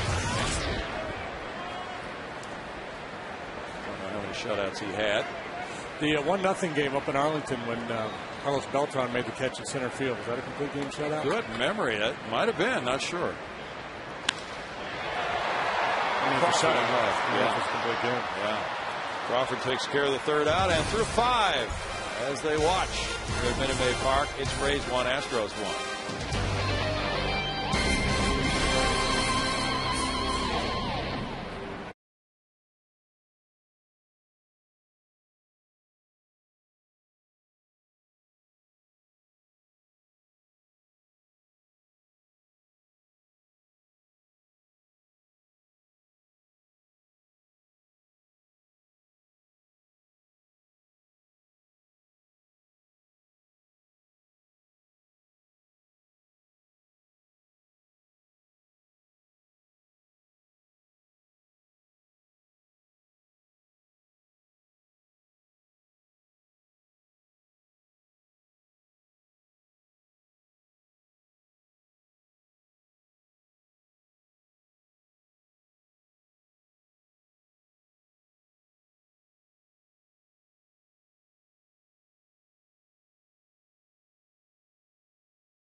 first. He's barely out at first on the play by Jason Bartlett. The Coors Light Freeze Cam is brought to you by the Frostproof Coors Light.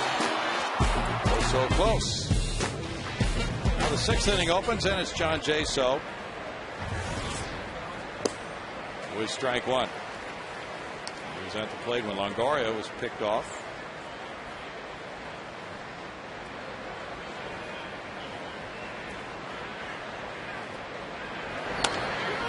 Roll to the right side, and Berkman tosses to Myers. AT&T Trivia, the first complete game shutout by an Astro in interleague play. Wow, Ramon Garcia. If you got that one right, you go to the head of the class. Yeah. You don't even, you just get to leave class.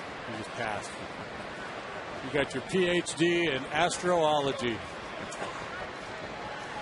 Absolutely. The shutout probably took 3 hours and 37 minutes. He was a slow worker. Yeah. Nice fellow, though. We call him the Chief, didn't we? Yep, that's right. Oh, one of Sean Rodriguez. He struck out twice. Took old Baldo Jimenez, too. Hunter Pence back on the track. 2 outs. Well, here goes Brett Myers about to finish off 6 innings again. Amazing, isn't it? And he's got a little help from the Rays with their base running last inning. The face just 3 in that inning, and now 2 quick outs here. And now up to 98 pitches. So Brad Mills might ask for one more out of him. Probably coming into this inning, he thought this might be it if he had to labor and battle through this one. There's a breakdown. A lot of work in the first 3. Much more efficient after that. It's kind of been the norm. Brignac is 2 for 2. There's ball 1 to him. You mentioned he went to the same high school as Ben Sheets in Louisiana, Bishop St. Amant. He homered off Sheets earlier this season. Now it's 2 balls, no strikes to the Rays' number 8 hitter. How's Ben doing? Well, he struggled a little bit early on, and then he started to pick it up. Starting to pick it up. Not sure what his numbers are for the year at this point. Pitching tonight, he's 2 and 3 with a 5.66. 2 balls and a strike to Brignac.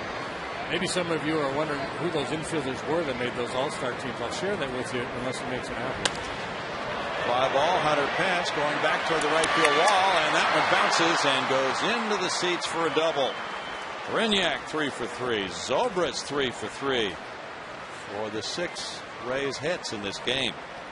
That's odd. Raining doubles out there tonight, too. That's 4 in the game for the Rays.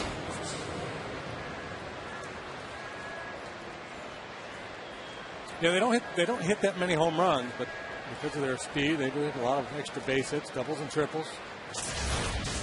Garza, he struck out and put down a sac bunt. There's strike 1. I'm going to tell you those infielders before he punches out here. All right. 69 Cubs, it was Ernie Banks, Glenn Beckert, Don Kessinger, Ron Santo. 76 Reds, Brownie was there. Tony Perez, Joe Morgan, Dave Concepcion, Pete Rose. 2002 Yankees, Jason Giambi, Alfonso Soriano, Derek Jeter, and Robin Ventura. Wow. All made All-Star teams. Good question. 0-2 to Garza. And he struck him out. So Myers almost had his first 1-2-3 inning. But he is standing right in there at 1-1 after strikeout number 7 of the night.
Texas Ford dealers showing you the Major League Baseball RBI leaders. It's Miguel Cabrera of Detroit and Andre Ethier, the injured outfielder for the Dodgers, tied with 38. Evan Longoria and Casey McGee second with 37. Vladimir Guerrero has 35.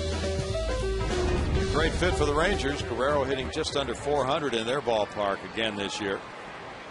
Longoria here at third base with Keppinger to lead it off in a 1-1 game.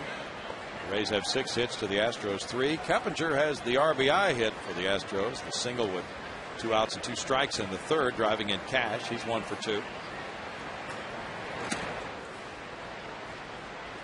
Ball 1 for Garza. Garza has only thrown 59 pitches.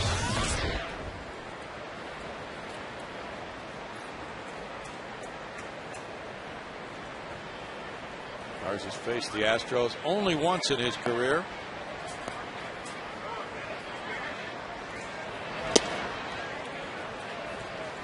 A couple of years ago, and I remember him throwing more sinking fastballs then, or just had a lot of run, a lot of movement. Now he's throwing the 4-seamer, kind of an explosive swing and miss, pop-up fastball up in the zone.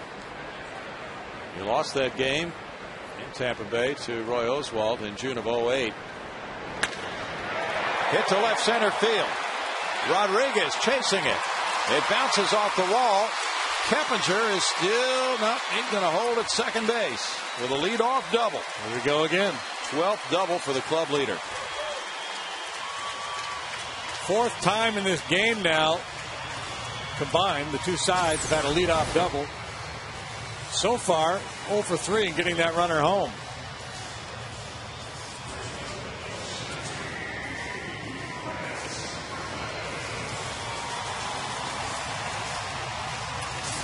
That's 4 hits for the Astros. Now Keppinger hoping Lance Berkman can drive him in. Berkman's 0 for 2 with ground out to second and a strikeout. A dozen 2-base hits for Keppinger. He's checking around to see the outfielders positioning on Berkman. Second baseman Brignac at the edge of the outfield grass for Lance. And there you see the infielders and where they play.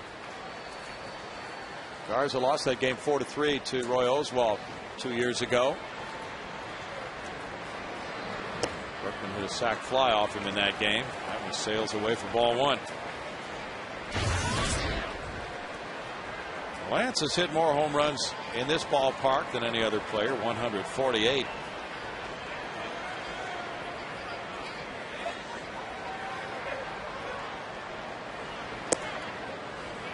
(2-0). The Rays are 0 for 9. The Astros are 1 for 6 with runners in scoring position.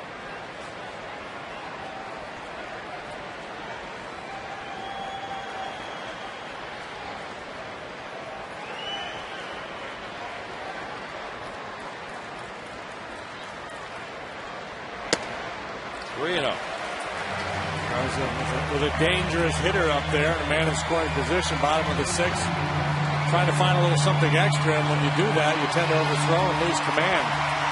This stuff is good enough where he doesn't have to do that.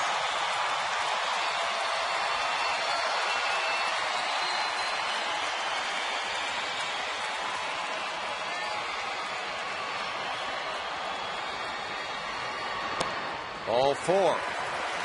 Runners at first and second for Carlos Lee. That's the second walk for Garza. Jim Hickey ought to have a chat with his young right-hander. Congratulations to Yao Ming. He's now a father. He and his wife had a baby girl today. She weighed 7 pounds, 6 ounces. Stood 4 foot, 3 inches tall.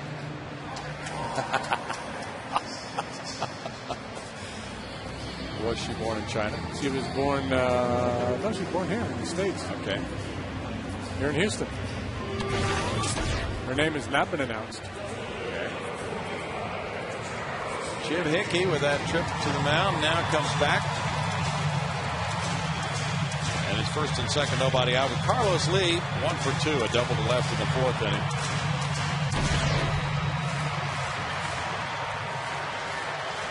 Garza trying to get win number 6. Baltimore leads at Washington 4-3, bottom of the 7th inning. And interesting, the infield alignment here, the double play in order, and Carlos up there hits the ball up the middle a lot. So Brignac is shaded towards second base. So to help plug the hole, Carlos Pena, you see there, way off the line, and that allows Lance to get a huge lead.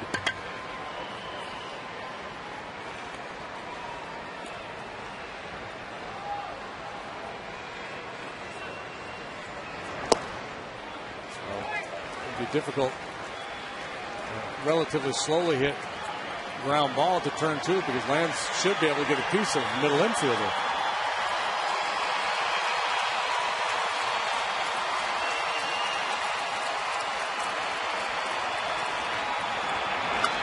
Up the middle past Garza. It goes to the second sacker, and there is a double play attempt that falls short as Bartlett couldn't get a lot on the throws. He went up and over Berkman on the toss from Brignac. So it's first and third, 1 out as Lee reaches. Just a softly hit ground ball, and Brignac waited back on it a little bit. Bartlett really wasn't under all that much pressure. He had a lot of momentum. He had a long way to go to get to second base. So he had to, he couldn't catch that ball, step back, and make the throw. All his momentum was taking him towards the bag, so he had to go up and over. Hunter Pence gets this opportunity. First and third, 1 out. He's 0 for 2. Struck out with Lee at second in the 4th. A very good breaking pitch. I think if Brignac had to do that all over again, he would have ran at Berkman himself and tried to make a tag play and then throw to first. That was a good stop by Jaso on that pitch in the dirt.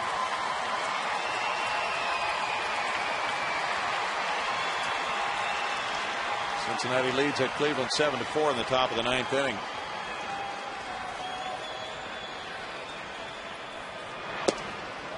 Strike, and that evens a count at 1-1.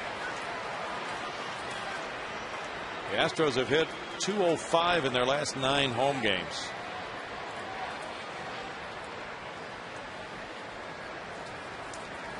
Aaron Brooks. Probably just getting a text, say, hey, Yao had a baby. Line into center. The Astros have the lead 2-1 on a single by Hunter Pence. And Keppinger, who doubled to lead it off, comes around to score. Now there's cashing in one of those leadoff doubles. Sweet revenge for Hunter Pence. Garza carved him up last time, struck him out on 3 pitches. Well, Hunter wins this battle. Solid line drive RBI single.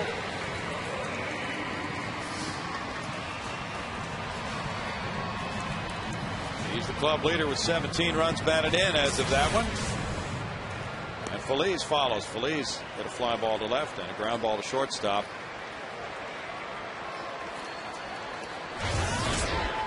Manzela's on deck.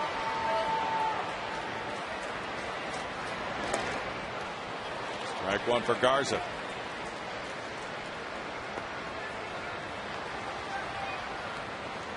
Lee at second. Pence at first. Reds have home runs tonight from Lance Nix, Johnny Gomes, Brandon Phillips. Feliz went for it. It's 0-2. Jim Hickey has worked some outstanding arms in his career. That's a good breaking pitch that Garza has. Nasty curveball. Clemens and Pettit and Oswalt and company here. And then outstanding young arms on this Rays pitching staff.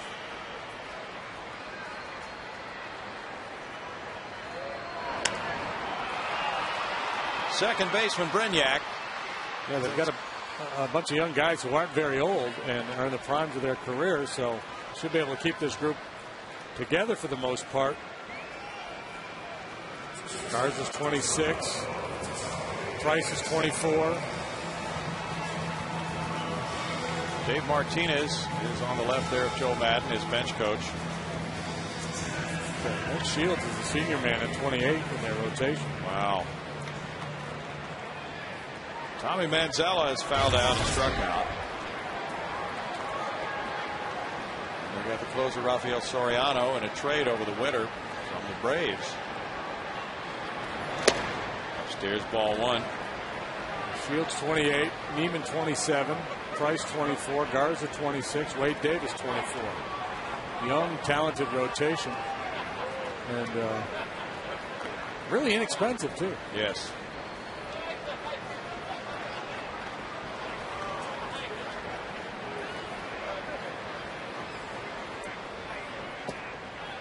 Right there for a strike. That makes it 1-1. Only 8 times in 41 games have Rays relievers entered a game before the 7th inning. The Astros in 41 games have had 29 quality starts pitched against them.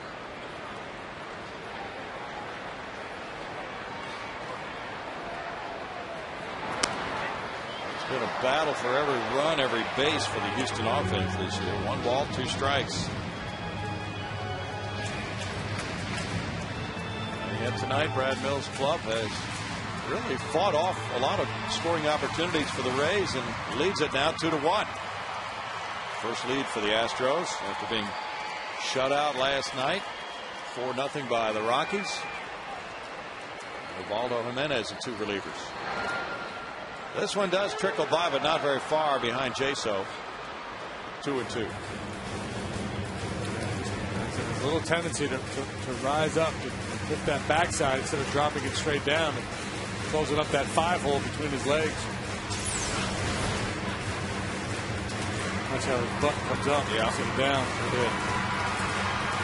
Well, Karen brought the umpire's leg, it appeared, Doug Eddings. Or the equipment, as they say. Can you say butt on TV? Yeah, you can.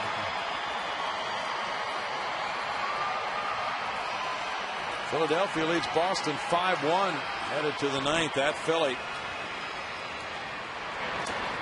If a tree falls in the woods and nobody hears it.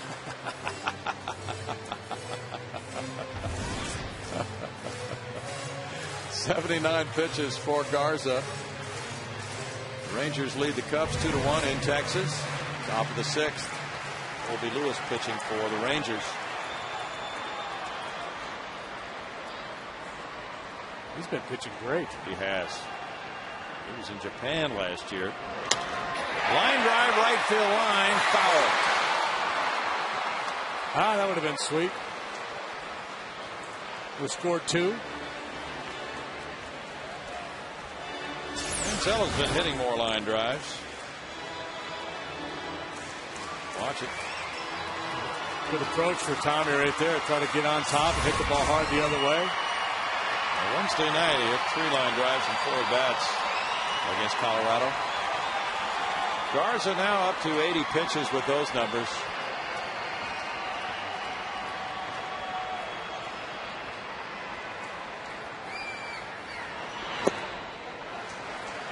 Now it's a full count for Manzella.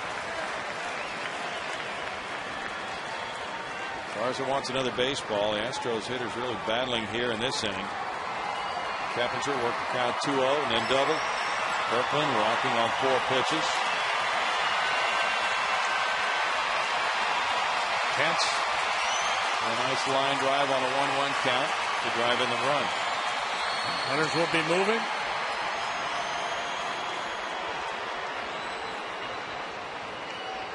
And that's helpful for the Astros with Carlos Lee, the runner, at second. And get him moving a little early.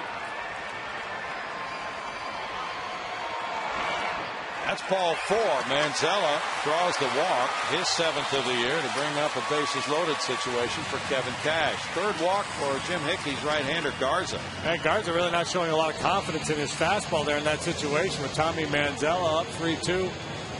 Trying to fool him with a breaking pitch. So, I'm picking him to chase.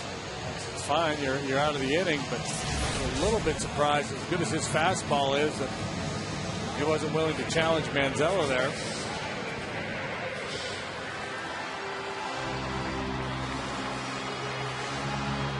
Well, Joe Madden hoping Garza can get Cash. Cash singled and scored in the 3rd. Tried to bunt his way out in the 5th, and Longoria made a good barehanded play on him.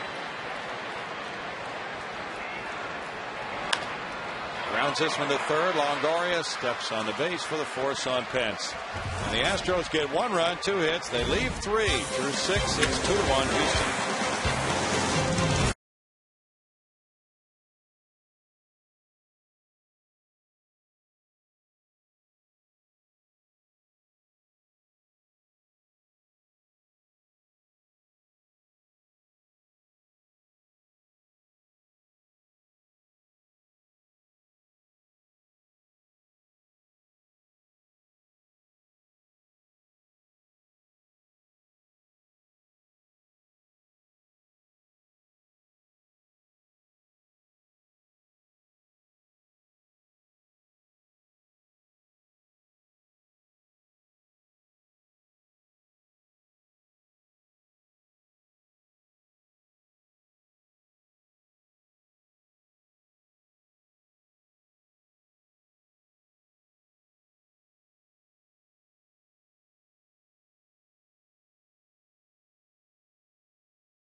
Welcome back to Minute Maid Park. 2-1 Astros. Bart Ennis in the press box along with Allison Footer. You know, we talked in the pregame show a little bit about Brett Myers, how he starts slowly and gets stronger as the game goes on. He fell behind 1-0 in the first. Now he has a chance to get a win here. He does, and he has had some fantastic plays where he's gotten out of some jams. Less than 2 outs, you have runners in scoring position, and he's really worked his way out of it. It's kind of funny, they were taking pitchers fielding practice, known as PFP, today before batting practice, and they don't really do it that often, but I think we've seen that. He had a couple good plays. The defense has been really, really good, and that's what they're going to have to do, especially during interleague play. They're going to have to be pretty flawless, and the defense is going to be huge. Yeah, and they've been very good tonight, guys. Allison and I will be back with Astros Live following the game, clubhouse reaction, highlights, and a lot more. Back up to you. All right, thank you, Bart and Allison. Jason Bartlett, the batter. It's a 1-ball, 1-strike count as Myers with Chris Sampson warming up in the bullpen goes to 107 pitches for the night. Bartlett's 0 for 2 with a walk. A big inning here. Back end of the Astros bullpen has been very good this year. Rays hitters getting their 4th look at Brett.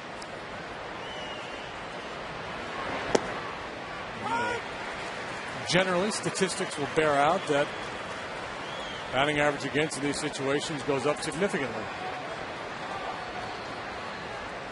2-2 to Bartlett.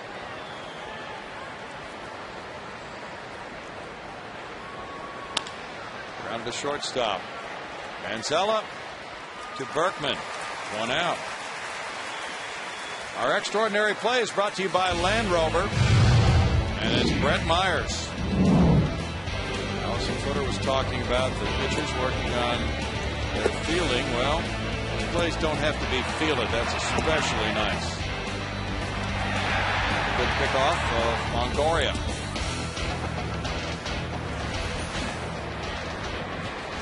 And it's Carl Crawford looking at ball 1. 0 for 3. He got 7 punch outs tonight. He does. It's really nice. You know, we talk quite often about defensive plays. We love to see them. But any manager will tell you, if you've got a strikeout pitcher on the mound, that is so nice not to have to worry about plays being made behind him. Yeah, especially late in the ball game. 7, that matches Brett's high so far this year. He's done it a couple of times. Continues to pitch at least 6 innings. He's done that in all 9 starts. There's the strikeout figure. He's at 113 pitches. He'll lead off the bottom of the 7th. Scheduled to. I'm sure they'll hit for him. Berkman to first, 2 outs. Well, the way this Rays club has been hitting, they scored 10 runs and 8 runs in the games at Yankee Stadium. This is a pretty good job Myers is doing tonight. 1 run on 6 hits, 2 outs, and it's Zobrist who's 3 for 3.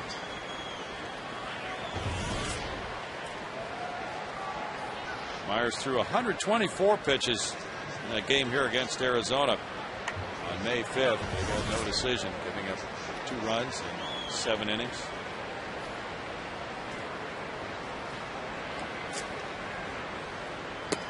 Here's ball 1. 27,601 the paid attendance. Zobrist double to right. Reached on an infield hit to short to second rather, and another double to right. And then he was thrown out at third trying to steal in the 5th inning, and one of the key plays of this game. Yeah, peculiar play, trying to steal with nobody out. Evan Longoria in the batter's box. Pitch Longoria drew a walk on him. Zobrist was thrown out trying to steal third base. Cash out to talk with Myers. Rays blanked the Pirates 7-zip tonight. Tim Hudson, boy, he's having a nice comeback year. 5-1 now. McCann and Hayward hit a home run. Hayward has hit 9 now. The rookie of the year in waiting. Yeah, pretty much needs to stay healthy all year. And he's going to put up some massive numbers. The Braves club got a big shot in the arm with that 7-run 9th inning with a pinch hit grand slam from Brooks Conrad yesterday. That's fouled. First base side. It's 2 balls, 2 strikes to Zobrist. Longoria next. With Sampson in the bullpen. So Myers can get this hitter and lead for the pinch hitter. Bottom of the 7th inning. He has done one terrific job tonight. Now it's going to be Brandon Lyon warming up. That's the plan. Lyon 8, Lindstrom 9. There goes foul. This guy's had good swings all night long. Yeah. I think away is a pretty good place to go. It looks like he's pretty quick inside. They're trying to crowd him here. Trying to throw breaking ball down to that back foot, perhaps. Now they're going out. A change up. 3-2 now. Run support has certainly been a problem for these Astros starters. Myers won one game here over Pittsburgh 10-3. His other win was at St. Louis 6-3. Line foul.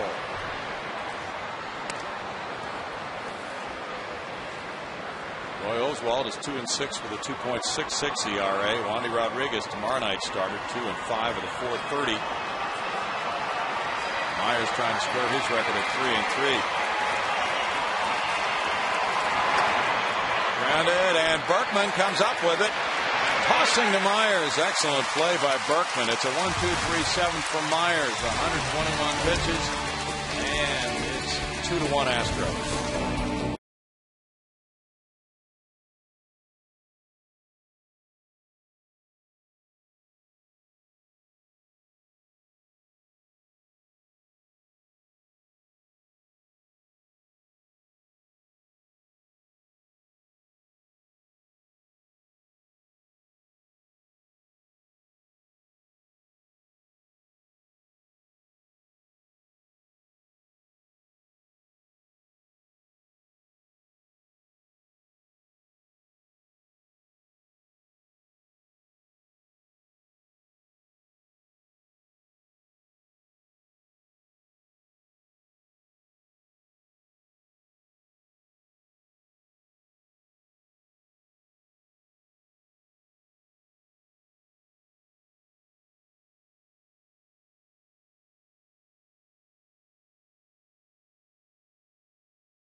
The 7th inning stretch, singing of Deep in the Heart of Texas. Now it's 2-1.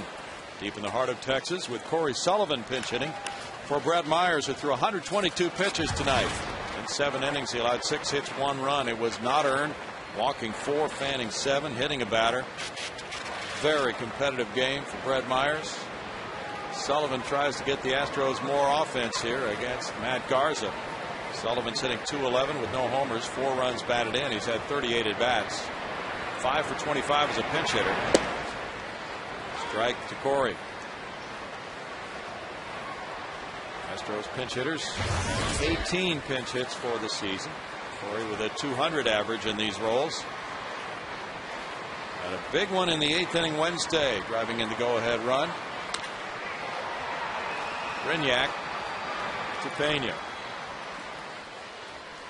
This video summary is brought to you by BBVA, built for success. First inning run for Tampa Bay. Zobrist with a double up the line, then an error on Hunter Pence gets Crawford home to make it 1-0 Rays. But in the 3rd, Keppinger's RBI single with 2 outs and 2 strikes ties it. Myers starts working his magic with the breaking stuff. And then Hunter Pence gives the Astros a lead with an RBI single in the 6th inning, 2-1 Astros. That's Michael Bourne in the box. Bunting, well placed. Longoria does not have a play. Put it in your pocket. The Bourne family loves the bunt single, giving Michael a 7-game hitting streak. Opportunity to steal it back, get into scoring position here. Perfect bunt, push down the 3rd base line.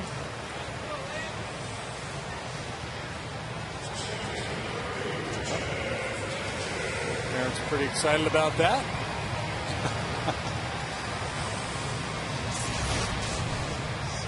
So here's a question for you.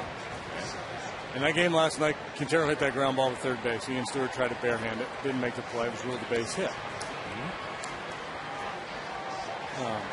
So why is Hunter Pence giving an error on that ball in right field that he tried to barehand and couldn't come up with?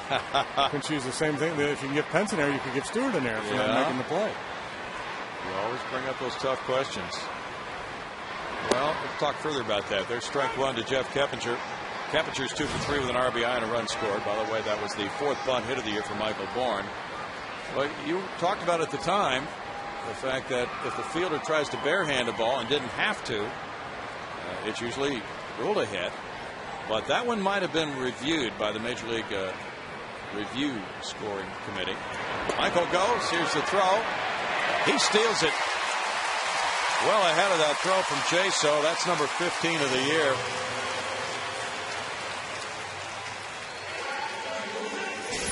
He got a nice jump on Garza. And Jaso made a pretty good throw there, but not really close at 2nd base. And now an opportunity for Keppinger to drive in a little insurance run here. And I don't know. Would you rather have up than Jeff Keppinger right now? Yeah, you're right. Michael's 3rd in the majors and the National League leader in steals with 15. Keppinger has an 0-2 count, though.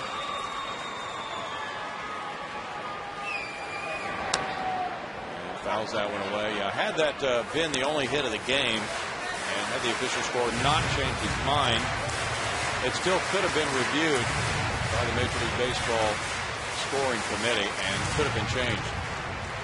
And that would have really been interesting because Jimenez was pulled after 7 innings, and if he's got no hitter going, he might find a way to stay in that ball game. True. Berkman's on deck with 1 out.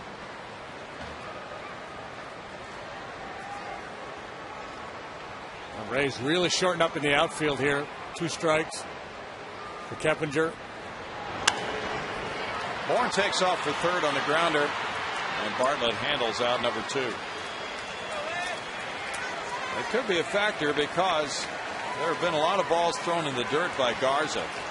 Now Jim Hickey's coming out, so Bourne might be able to score on a wild pitch. Yeah, and he's going to be cautious with Lance up there, too. All right, Jim Hickey to the mound. We go to Patty Smith. Well, Astros baseball is always more fun with a group. Bring your team, church group, or family here to Minute Maid Park for your next outing. It takes 20 more people to enjoy discount pricing on tickets. Join the millions of fans who've experienced the fun and excitement of Astros baseball. For more information, call 1-800-ASTROS-2 and ask about fundraising opportunities, guys. Thank you, Patty. The home plate umpire has gone out and moved that rosin bag behind the mound. Now Garza goes to the rosin bag before facing Lance Berkman. Jim Hickey here for those glory years in 04 and 05. And he knows very well what Lance Berkman can do. Lance 0 for 2 with a walk in this game. Carlos Lee on deck.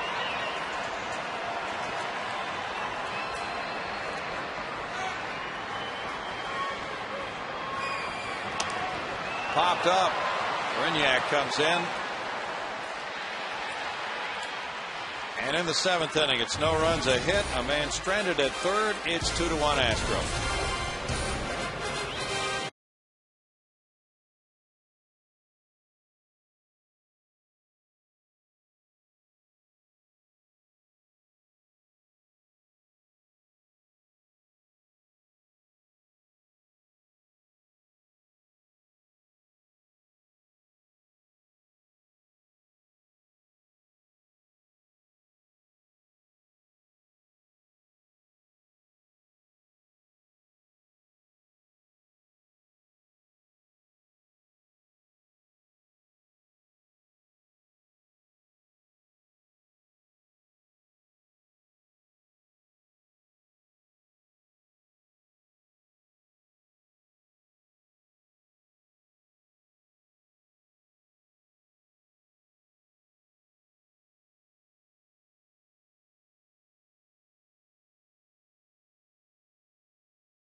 In 7 innings, allowed 1 run. It was not earned, struck out 7, going 6 innings in all 9 of his starts or longer. And Tampa Bay is 0 for 9 with runners in scoring position. Houston 2 for 12 this season. It is 2-1 Astros. We move to the 8th inning, and this call to the bullpen is brought to you by Verizon Wireless, bringing in Brandon Lyon.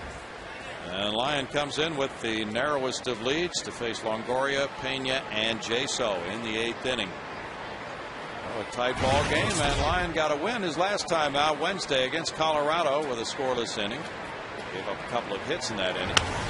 And this one to left field by Longoria loops in front of Carlos Lee for a leadoff single in the 8th. Longoria is on for the 2nd time tonight. That's hit number 7. The Rays have 1 hit in each of the first 6 innings. They went out 1, 2, 3 for the first time last frame. Now it's Pena. Had a leadoff man reach 5 of the 8 innings so far tonight, so they've had plenty of opportunities. And Myers just would not give in. Astros have not blown a lead yet when they've led after 7 innings, or they're 8-0 anyway in games that they've led after 7. Pena is struck out. He's been hit by a pitch and he's popped to short. Infield shifted around for this pull hitter. Lyon comes inside for ball 1. Lyon has been on a good run lately. His last 13 games, his ERA is 1.50, 2 earned runs in 12 innings.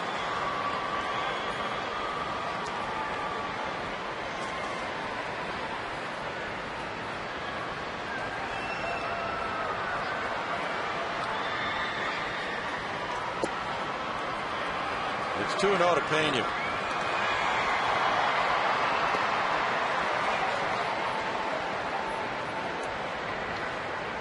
Rays can be an explosive team.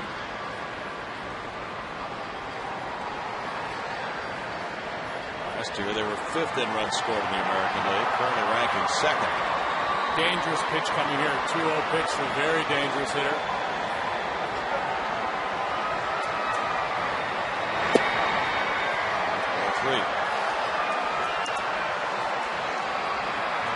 Had that highlight of Pena's home run at Yankee Stadium last night. His second one, he hit that high fastball out away from him. It was up and he was able to pull it. And you see why Brandon would try to crowd him with a fastball. Pena fits the profile of a lot of sluggers, strikes out a lot, but he also draws a lot of walks.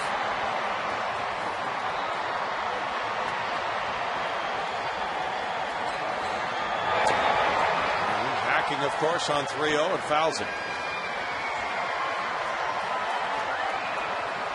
3 balls and a strike to Pena. He snapped a 17-game homerless streak with those 2 bombs last night.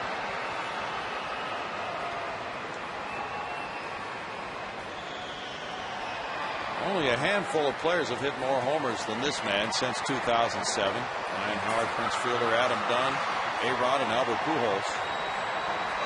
Kind of beneath the radar, isn't it? Yes, he is. You don't hear a lot about him. Absolutely.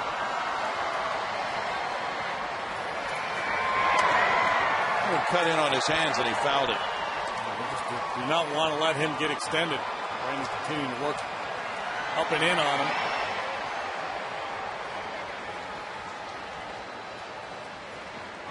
Brad Mills' club has really fought hard to gain this 2-1 lead. Well, it's all about protecting it until the Astros can get Lee, Pence, and Feliz to the plate in the bottom of the inning.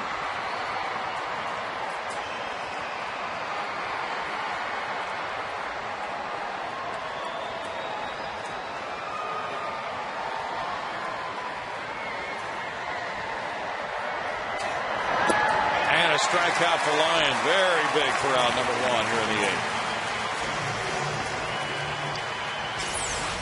After all that work in, he goes away. A little running two-seam fastball. Good pitch. Good call.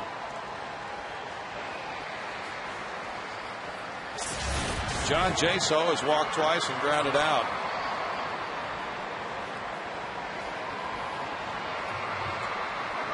Texas still leads the Cubs 2-1 after 7 in Texas.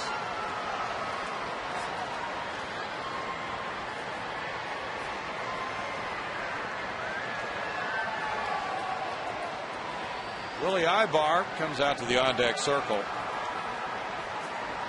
Center fielder Rodriguez due to bat next.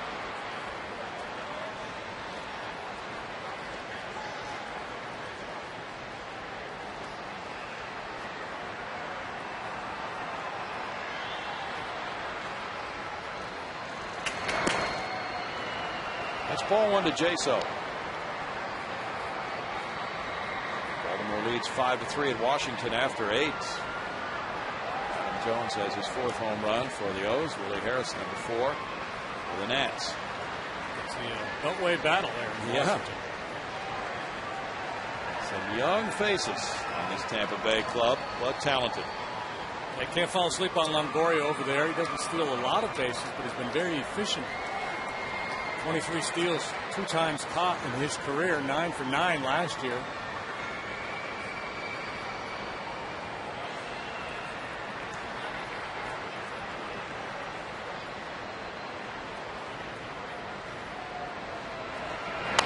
Jaso rips one foul. 1-1. Kansas City leads Colorado 7-2 in the bottom of the 8th at Kansas City. Jose Guillen has gone deep twice to give him 11 bombs this year. Clint Farmer's hit his 3rd. Royals have been playing well since Ned Yost took over. Yeah.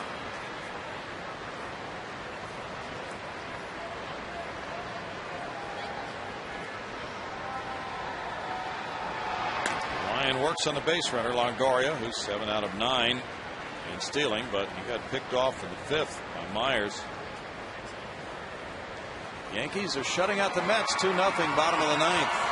Grant Balfour is warming up for the Rays. Robert Chamberlain's in the game right now. Mariano Rivera's coming in now. Upstairs for a ball. 2-1 to Jaso. Javier Vasquez started that game for the Yankees tonight. Interesting. Hasn't done much at all this year. Hasn't been pitching. Joe Girardi felt like he might have an edge against the Mets, having spent last year in the National League. He gave up 1 hit and no runs in 6 innings. Struck out 6. There's a swing. And Lyon gets the count back to 2-2. And the Mets called upon a reliever, Hisanori Takahashi, who went 6 shutout. Similar to the pitch he struck Pena out with. After throwing the cutters in, he goes with that little 2-seam runner down and away. Did a nice job of working in and out, up and down. He really is. He's working it, isn't he? Yeah, that's his game. You know, he doesn't throw 95 miles an hour. He's more of a location guy. Line to right field. Charged by Pence. He picks it up on a hop. And the Rays have something working. For the first time, they have 2 hits in an inning, and it's first and second, 1 out. We go to Patty Smith. Well, guys, voting is now open for the 2010 All-Star Game in Anaheim. Help send Michael Bourne and your favorite Astros to this year's All-Star Game by voting up to 25 times at Astros.com. Visit Astros.com and cast your ballot now for your 2010 All-Stars. Vote early and vote often. Vote tonight at Astros.com. Bill? Thanks, Patty. Now Willie Ibar has been announced as the pinch hitter for Sean Rodriguez, who was 0 for 3. Brad Arnsberg out to the mound. 2 on and 1 out, and Ibar carries some power. He's hit 4 homers in 68 at bats. 1 for 5 with 1 RBI as a pinch hitter. He's a switch hitter. He's hitting .304 as a left-handed batter.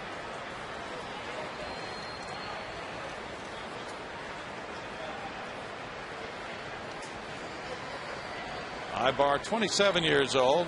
His younger brother Eric has played in the major leagues. Tampa Bay's 0 for 9. Houston 2 for 12 with runners in scoring position. Ibar hit a dozen homers for the Rays last year in 296 at bats. This one goes to Carlos Lee in left. 2 outs. It was a prudent decision to close the roof tonight. Roof open the way the ball carries here, and that one might have flown out of here. Well, Brad Mills was saying that is his preference, to have the roof closed. And there are a lot of things that go into that, but I think it is much easier to protect a lead in the late innings with that roof closed here. Reed Brignac is 3 for 3 with a pair of doubles. And we've seen over the years that the Astros pitchers have preferred that roof closed. Hank Blaylock comes out to the on-deck circle, another left-handed hitter.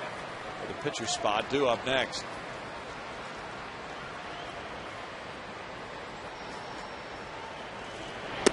Upstairs, ball 1. Astros frequently have been holding workouts before batting practice on various phases of the game. Today it was pitchers fielding, and it also helps with that because that's the hot time of the day and air conditioning is on. This makes it easier for the players.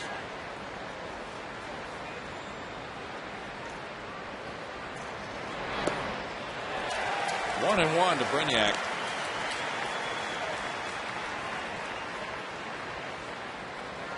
Pitch almost acting like a changeup and went up on the board at 88 miles an hour, but hit it way out in front of it. Very nice movement. That's been his most effective pitch tonight. Sets it up with the up and in fastball. He brings a starting pitcher's repertoire to the late innings, doesn't he? Yeah, he does. He began his career as a starter.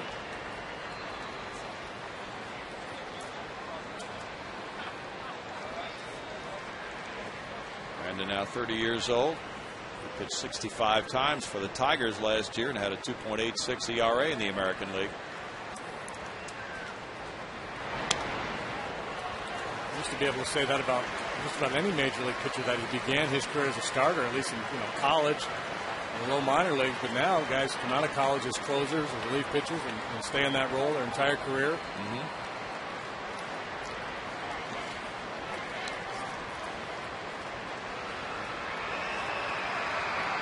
Lyon has not faced Brignac before tonight.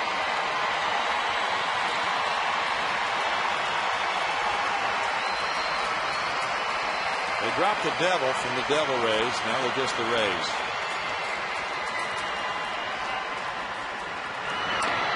Foul ball. Once they got the Devil out, they played a lot better. What were they when they went to the World Series? Were they Rays or Devil Rays? I think they were Rays. I'm guessing they were probably Rays, because if they were Devil then, I don't think they would have dropped it.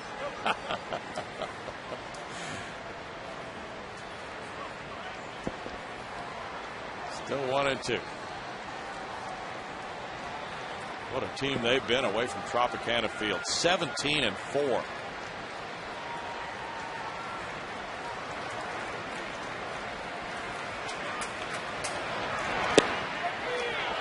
It's 2-2.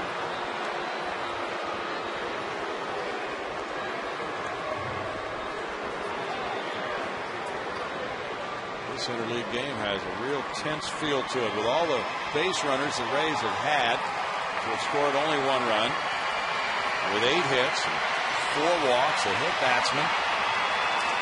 Astros pitchers have been in trouble most of the night.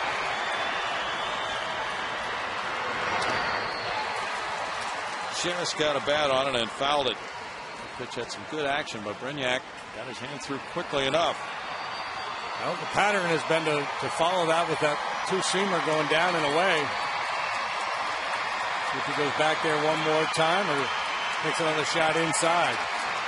Well, this is where the stomachs start to churn for the managers to get into these late game situations. A lot of decisions to be made.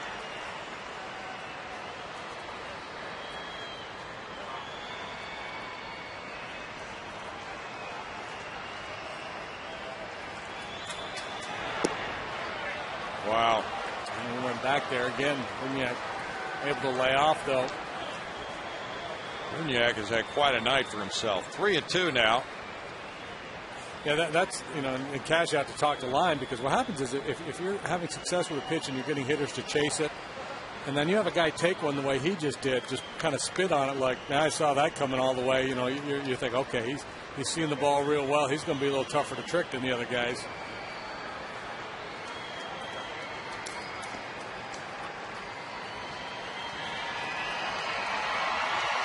Lions throwing 20 pitches.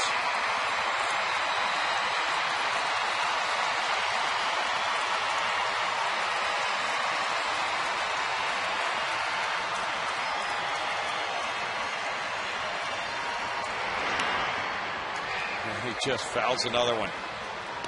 He's been tough on those inside pitches. He doesn't do anything other than foul them, but that's all he needs to do at this point. And he's kind of in protect mode. He obviously would have drawn a walk had he been able to lay off that one. But, you know, you don't want to get rung up looking, so you got to get the bat started. And he's just looking for confirmation there. Was that a ball? Reed Brignac got the Al Lopez Award as the top Rays rookie in spring training.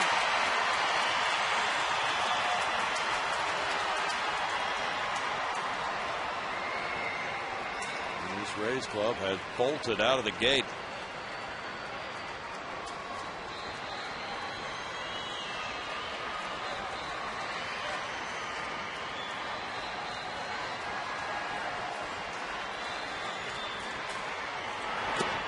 Swing and a miss and a strikeout after a long battle. A 9-pitch at bat.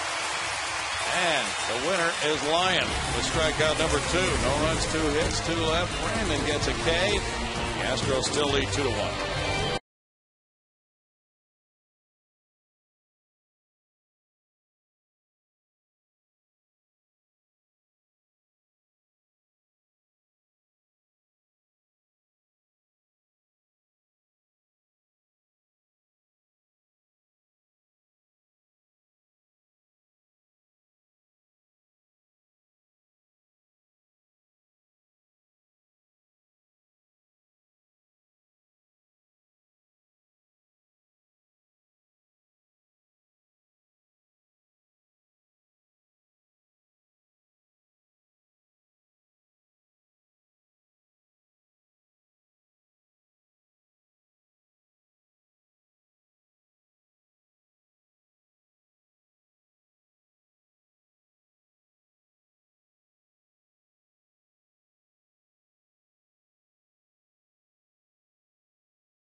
He's from Utah.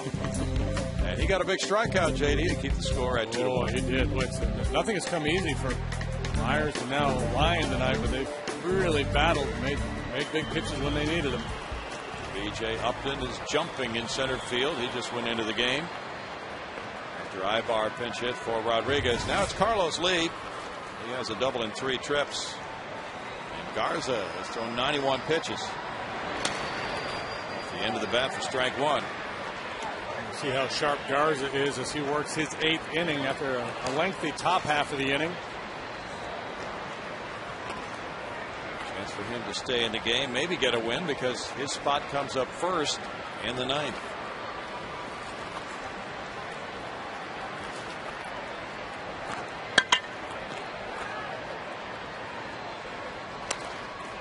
It's foul back for an 0-2 count.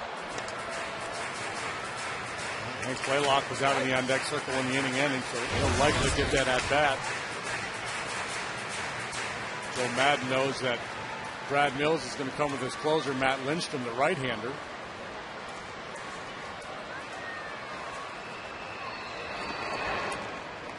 It's 1-2. If the Astros could get some insurance, that could make everybody breathe a little bit easier in that dugout. With Pence on deck and Feliz due up 3rd in the inning. How about a little one-swing insurance? Ooh. Not on that pitch. A strikeout for Garza. Number 6. That was a wicked pitch. Yeah, that curveball is one of the better ones we've seen.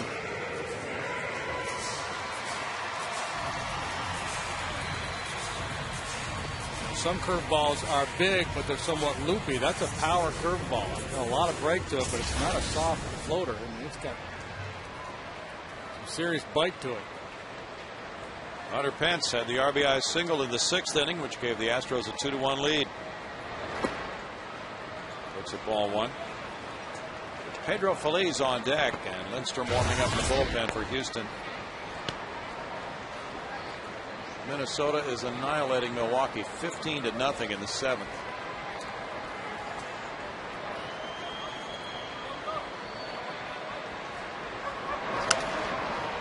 Popped up. Pena in. 2 outs. Yeah, Brewers usually score. They just can't stop anybody. Tonight they're not doing either. Ooh. Thumped. The Battle of Minnesota, Wisconsin. Boy. Cheeseheads are getting crushed tonight. They are. Twins got 7 in the 1st. Cardinals beating the Angels 9-5. Late innings in St. Louis. Philly beat Boston 5-1. Yankees hung on to beat the Mets 2-1. Pedro Feliz is 0 for 3. Manzella on deck. See where Brett Favre said he will come back and play is it Mississippi State if they go to the College World Series. He met with the team yesterday, the day before. Really? Yeah. That man will just not give up. Now that's fun. 2-0. Arizona 4, Toronto 1. They're in the bottom of the 4th at Arizona. Colorful charts. Tom Foley, the coach, something in the dugout. He's looking at Steve Perry's postgame spread menu. Popped up to shallow left field. Bartlett's calling. And in the 8th, Garza finishes the deal to get him to a pinch hitter, trailing 2-1 as the 9th inning unfolds right after this.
The Astros call upon their closer, Matt Lindstrom, and Jason Michaels takes over in left field for Carlos Lee.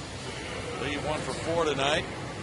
As it's 2-1 Houston, with the 9th inning coming for Lindstrom.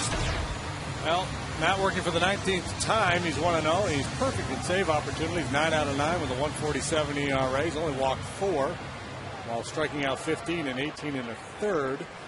He has not been used much at all lately. He pitched in game 1 of that Colorado series. That's the only time he's pitched in the last 8 days. Hank Blaylock is a pinch hitter for Matt Garza. It's ball 1 to Blaylock, who was just promoted from TBA Durham. He's a .231 career pinch hitter. Longtime Texas Ranger. Blaylock fouls it back. Hank hit 25 homers for Texas. Drove in 66 runs. He's 29 years old. That was his season last year, but he was signed as a free agent in March by the Rays. Had very good numbers at TBA Durham this year.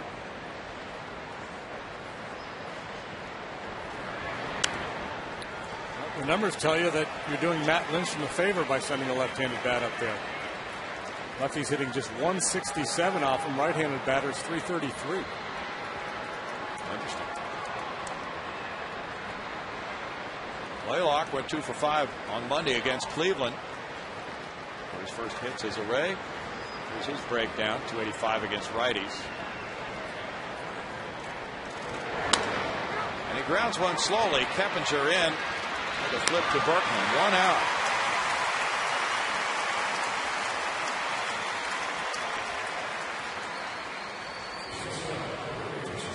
Now it's Bartlett. 0 for 3 with a walk. The American League has won 3 and National League 2 so far tonight. Last year the American League won 138 and the National League 114.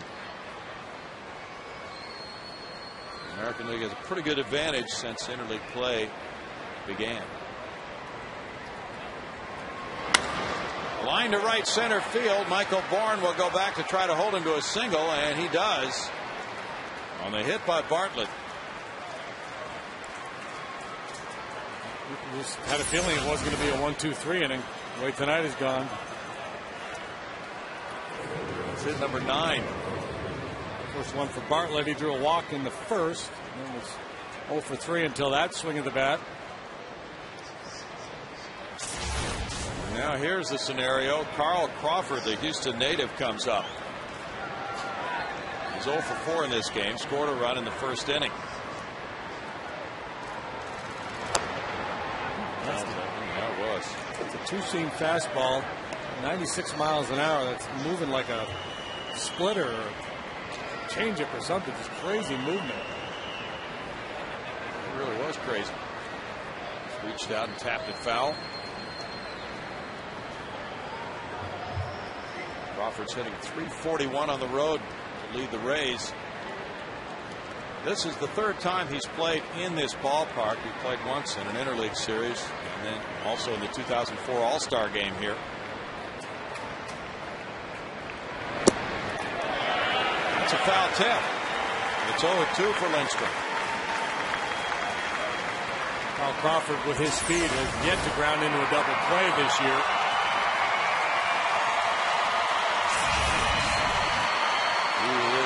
Blur. His uncle Jack played at Idaho Falls for Joe Madden many years ago. Carl decided he wanted to play baseball when he saw his uncle Jack wearing that red uniform. Grounded in the hole. Manzella backhands, throws in time to get the out at second base. A big play getting Bartlett for out number 2, and it was close. Boy, that was a sweetheart of a play. Be able to handle that ball and then unload to second base to get the out, and he had to hurry. Big time play here by Manzella.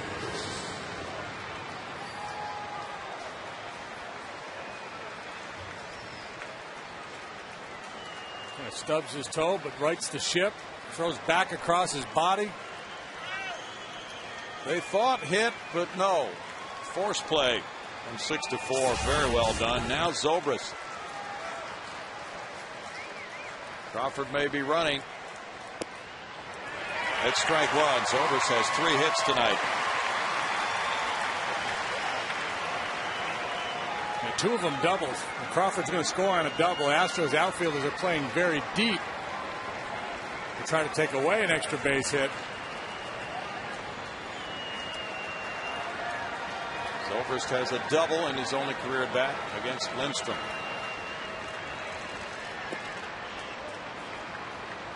One and one with Longoria on deck. And it's a tough call for Joe Madden. You got Carl Crawford out there who can really fly. But he's been thrown out 4 times this year.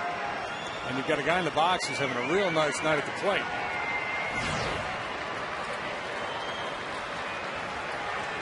Lindstrom has not given up a run in his last 12 games, covering 12 1/3 innings. He's converted all 9 save chances, 21 straight going back to last year, the longest in the National League right now.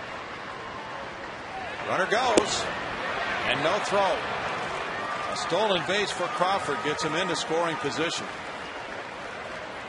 His 11th.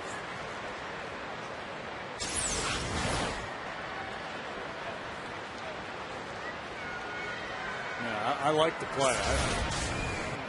And we talked about this with Michael in San Francisco the other day. When you got a speed like Crawford or Bourne, and you're up against it in the 9th inning, I have no qualms with getting thrown out trying to steal the base and the game ends. I'd rather do that than wait.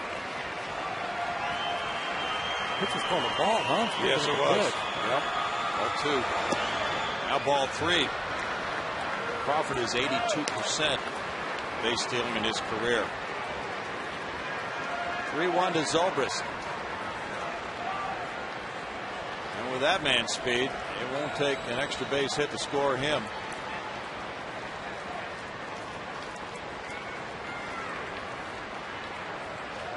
The outfield returns to normal depth now that a base hit will tie the ball game.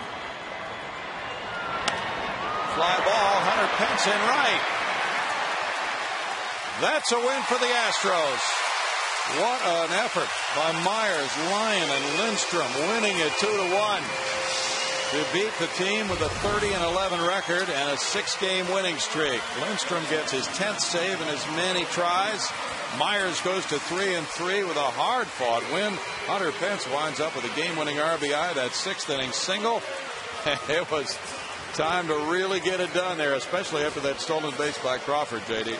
Yeah, dangerous situation there, and a hitter's count. Zobrist, who already had 3 hits, including a pair of doubles, but Lindstrom able to get that fastball in on his knuckles and pop him up to finish it off. Yeah, tense game all night long. It seemed like the Rays were ready to break it open, and Brett Myers, man, talk about standing tall. Wow. Tampa Bay 0 for 12 with runners in scoring position, 11 men left on base. Houston 2, Tampa Bay 1.